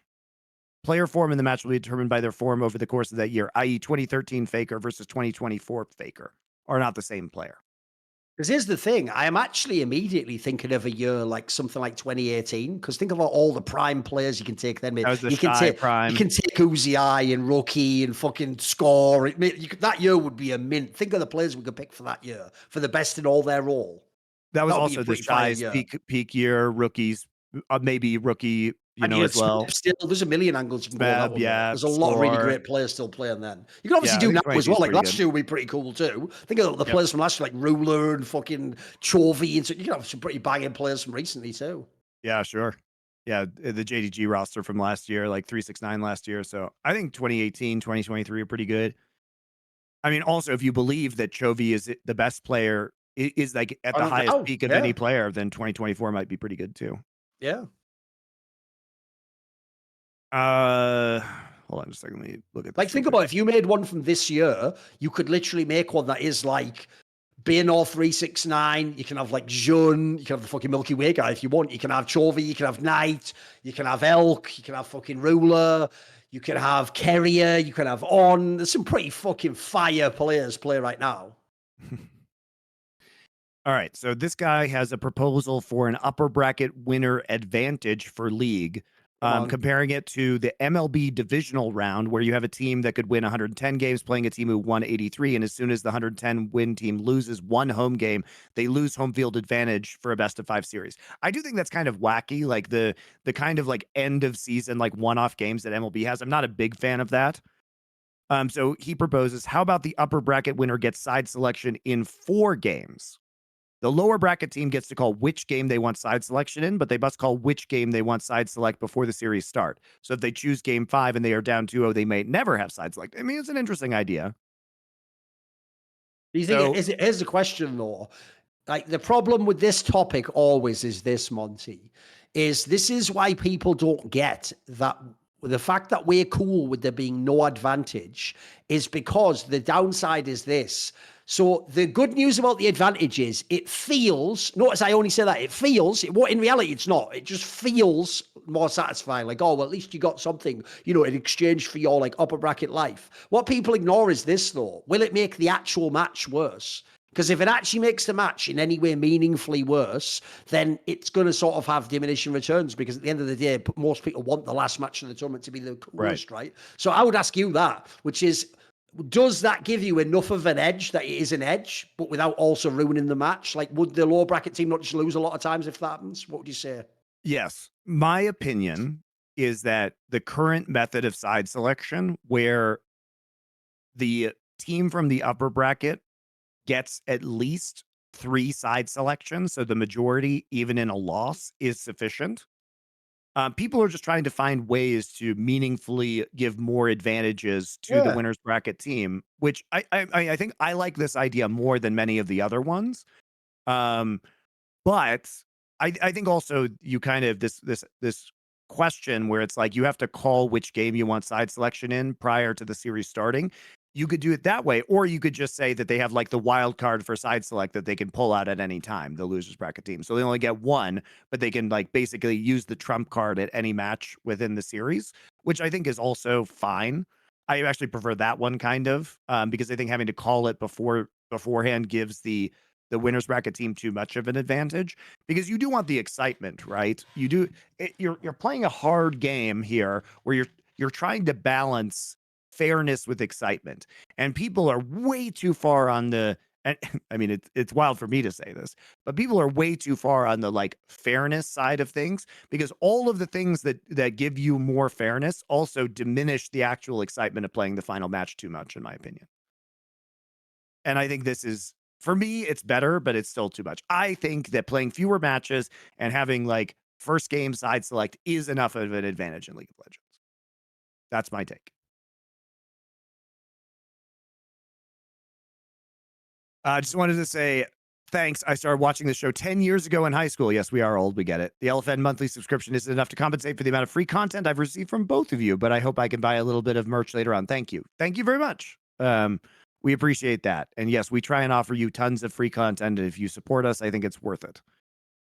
Let's shadowbox last year's JDG versus this year's Gen.G now that we're halfway through the season. How do you think a hypothetical matchup goes between these two great teams? I mean, I think JDG probably wins at this point in time. JDG was just so solid at the fundamentals, you know what I mean? And their players were all playing in this like peak condition, and they had their roles in the team figured out. And Gen.G, you know, they haven't looked as kind of all around solid as JDG did. And you people would be like, well, then how did T1 beat them? And it's like, they beat them in one best of 5. We never got to see the rematch. And also it was T1's meta, et cetera, at Worlds. So I would love to see that match, though. It'd be a fucking amazing game. Yeah. Because if you think about it, right, this Gen.G team right now, they do look like if they get to like the mid game with a lead, good luck fucking ever winning that match. Like, they're just almost unbeatable, right? Whereas if there was ever a team, BLG almost did this themselves anyway, but if there was ever a team that you could always believe had a chance in the late game team fight, it was the JDG team. So I told you, I found them incredibly addictive to watch, mate. Like, it was so cool to know that, like, they're never out of the game. They can always pull off some insane angles, some super sick peel. Like, I think that would be an amazing match to watch. I'd love to see that. And also in JDG's regular season losses and in Worlds, like Kanavi had some bad performances, and frequently it was Kanavi underperforming. But Canyon's had some bad performances, and he had some bad performances in this series, and it was Chovy like giga carrying. So like maybe Chovy is better than any of those players individually, but I think the teamwork from JDG, I still take them from last year over this iteration of Gen.G. What do you love about League of Legends esports the most? Would you watch it and do shows about it if it wasn't popular? I mean, probably not is the answer. What video game needs attention? What video game needs to have to get Thorin and MonteCristo attention? I mean, the other problem you have right now is not just the game on its own. It's that since, like, for example, I already do Counter-Strike and League, and they're both huge games, even if another game's awesome, it's going to have a hard time, like, taking time from those games, if you know what I mean. I've got quite a filled roster, as it were. So, like, I would say, pretty sweet. The thing he asks initially is obviously the initial threshold. Like, I wouldn't be on this show if League of Legends wasn't a huge esports game. Right. Like, I probably wouldn't even work in Dota. I only do Dota for fun on the side. Like, I would have just stayed in StarCraft and fucking Counter-Strike or something, you know? Yeah. I mean, if you asked me, like, basically it's just about making another game, as popular or meaningfully popular to have viewership and run the business. Or like have a casting career in my case. Like I enjoy League of Legends, but what I enjoy about League of Legends is how big it is. Like what's fun is once you get to a certain size, we have all these narratives from around the world and we get to see all these amazing players. And when you have such a large player base, the crucible of competition to get super elite and shocking play is it's robust. So we get to see fucking great matchups and we get to see really talented players emerge. And that doesn't happen in smaller games. So, I mean, I like League of Legends, but if you asked me if I could make it a good RTS game more popular, would I rather do that? The answer is yes. I came from RTS, guys. I love 1v1 RTS. I love it. So I would probably prefer to do that, but it's just simply not as popular. And also the level of competition is no longer as high straight up in RTS as it used to be. So the level of competition is higher in League of Legends. The player base is bigger. So, I prefer this game right now. But I can't make people love RTS more, right? I've already said it before, so my joke would be this. If I ever actually sold out, unlike all you motherfuckers, I wouldn't just sell out for fuck all. I would sell out for the big ticket, mate. I would sell out and then the next day be like, right, me and Devil Industry Esports are announcing a Quake 3 circuit that's $15 million straight from those Saudi coffers. And we're bringing back Cooler and fucking Zero Four and Fatality are playing. I'd sell out like that and actually do something cool, not this bullshit like, I've just got another League tournament going. Like, who gives a shit about that? Come on. Also, for a question for Thorin, how did you score DDP versus Strickland fight? I think that was quite a close fight, but I think the winner was DDP. I think he did deserve to win. It wasn't actually that great a fight in my opinion, but whatever. Yeah, I would give it to the winner. All right, we have a few more questions left, and then we'll be done. Question for Monty: I seem to recall that you are an avid fan of board games. I am. I recently purchased Oathsworn and love it so far, and now I wanted to ask you if you had any recommendations for future board game types to play. I am open to all genres and types of board games. Okay, I have not played Oathsworn. What do I like? So there's if you want more low barrier to entry games to play with people who don't normally play board games but are fun, like parties or dinner parties or whatever. I like Azul a lot. I like Codenames a lot. I like Parks a lot. If you want really crazy complicated board games for hardcore people, I think Twilight Imperium fucking owns. It just takes 12 hours to play and you have to have a group of really dedicated people. But I think that it is almost impossible to have a better tabletop experience than a 6-player version of Twilight Imperium where people are really dialed in. You have to ban cell phones though. Like, you really have to get the right group of people. I love Scythe as a more hardcore board game experience. Oh boy. Eldritch Horror is a game that I've played a lot over the years, which is a good co-op experience for people. That's a fun one that can last like 3 or 4 hours and has a lot of like cool expansions to it. Terraforming Mars is really good. That's a fucking great game. Yeah, I mean those are some of my personal favorites. I own a lot though. Next question is, what is the meaning behind Lahenz's gamer tag? I have no idea. Do you know?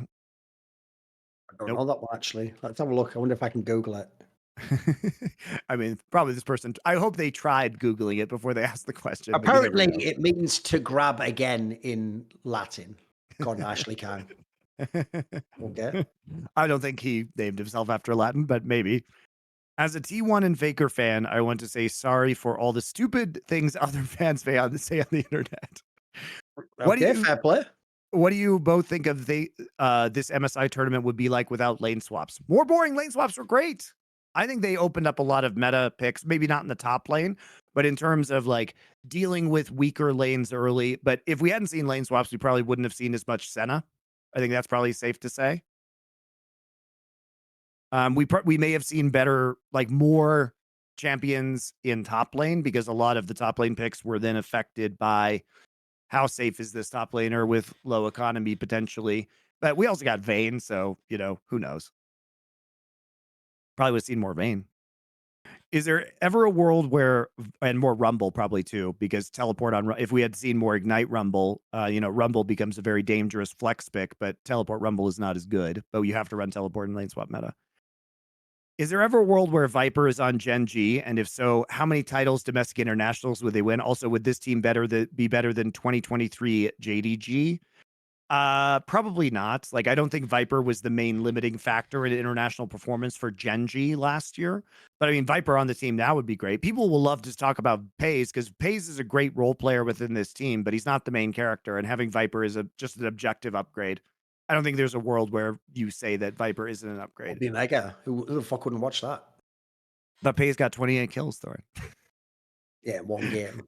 I will say he did have a way better MSI than I thought he would, but we'll wait to see what'll happen at Worlds. We'll see. Yeah, Pays is not a bad player, guys, and for a new player, he's been very good. But he's not as good as Ruler. He's not as good as Viper. This team would be better with a different AD carry. I think it's really hard to not argue that. He's good enough though. He just needs to know his place. You know what I mean? He's just not the main character. He's there. He's along for the ride, and when he's along for the ride, he's good. When he's the main character, that's not how this Gen.G needs to play.